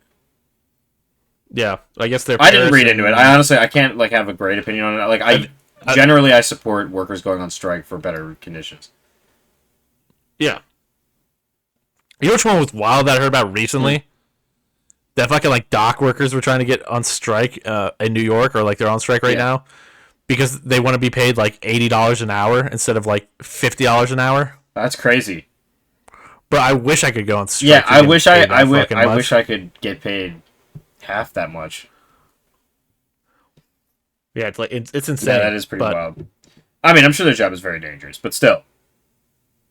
Yeah, that's great. They live in New York City, which is like you basically if you don't make $80 an hour, you have to live on the street probably. So I think it's New York, New Jersey. Oh. It's not like, so it's kind of a weird thing. I don't know how that all works, but yeah. Also, if you're making that much and you're a dock worker, I don't think you live in New York probably. No, probably not. But apparently that's what they make on the West Coast. But also West Coast is so fucking expensive too. It's such a weird place we live in. But you want to speak about Bandai Namco instead of this? Oh yeah, This so stuff. apparently, Also, bad stuff for workers. yeah, Japan. Apparently, this is like a thing that has happened to Japanese companies before, and basically, they put them. I don't. You wrote boring rooms. I don't think that's the term that I heard. Um, I mean, that's not the term. It's just like they basically bore them in rooms. I think they have like nothing. yeah, In. I but don't know what the basically, rooms they are like called. drown or make a drought of tasks for certain amounts of employees, so that they'll quit on their own time. So it looks like people are resigning instead of people are being fired. It's kind of this like weird shady like thing, so that it doesn't seem like they're laying people off, but essentially they are laying people off. But their like official statement is that, well, if they waited long enough, then there would be projects to work on. But it's like people can't live like that, because I don't know exactly what their payment structure is, but like that implies to me that maybe they're only paying people when they're working on stuff. I don't. What year was Kennedy killed? What the fuck does that have to do with this? Nothing, dude. I just found a fucking 1964 penny under my fucking mouse pad somehow. What? Yeah, pretty cool. I can't remember what year he died. I think it was Pretty cool if 63. 63. Yep. Well, Or it could have been later than that. I- Wait, it must have been later than that, right? I need to look this up. 67. I need to look this up. Now we're getting into history, guys. Well, No, 63, I was right. November 22nd, 1963. I was right the first time. Oh, so this is basically the same fucking year. So this Abraham Lincoln penny got unshot in the head, so JFK could. What? Speaking of news, Silent Hill 2 remake devs are creating a new sci-fi horror game called Chronos: The New Dawn. I'm actually pretty hyped about that. Oh. I'm hoping it comes out good. I mean, it's kind of a weird idea of like a company coming out and making a game after only making a remake. I mean, I don't know. Maybe they made more games. I don't know too much about the company, but I don't think remakes exactly mean you're fucking going to be great at making a horror game if you're using somebody else's ideas. Right. But sound design and everything, and how the game looks, very good. So hopefully this game just doesn't turn out to be whatever that fucking Dead Space game was called. I kind of forgetting it now. It's that unmemorable. Dead Space. Nope. It's not a Dead. Nope, I some don't remember. prison game. Yeah, it's not worth knowing. Yeah. Probably. Stupid. Mass Effect Andromeda. Yeah, basically the Mass Effect Andromeda of that series, but without the Mass Effect name. Yeah, they're all the same. It's all the same shit. Also, we have Spider-Man 2 coming. Yeah, to and PC as well. Tomb Raider 456 Remaster. Yeah, that is also coming. Which actually I'm kind of excited for, but I actually think I own all those games. So Callisto Protocol. There you go. That's what it's called. Apparently, I just read something about the fucking maker of Dead Space working on Marvel Rivals, which is kind of a downgrade in my opinion. Or maybe it's the remake company. is Marvel Rivals their like crazy. Overwatch clone? Yeah, I think that's coming out next Yeah, month, that's too. coming Is out it- in December. Oh, it's coming out in December. Okay. Because I saw it. So 1 month off. We're getting close. It's the like cover picture for Games Radar's December. Are you gonna try that out? I'll probably try it out. Is it free?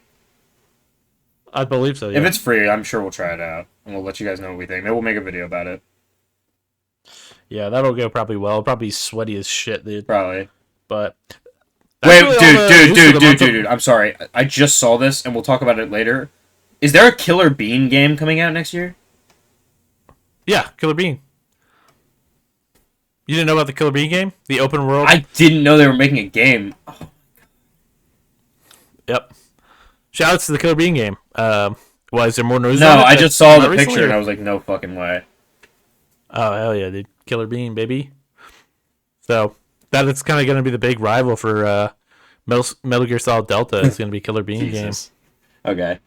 Oh, it's kind of crazy. Like the videos are kind of crazy. I mean, it looks bad. Like it doesn't look like a well-made game. It looks like an indie shitter, but also looks pretty fun. Yeah.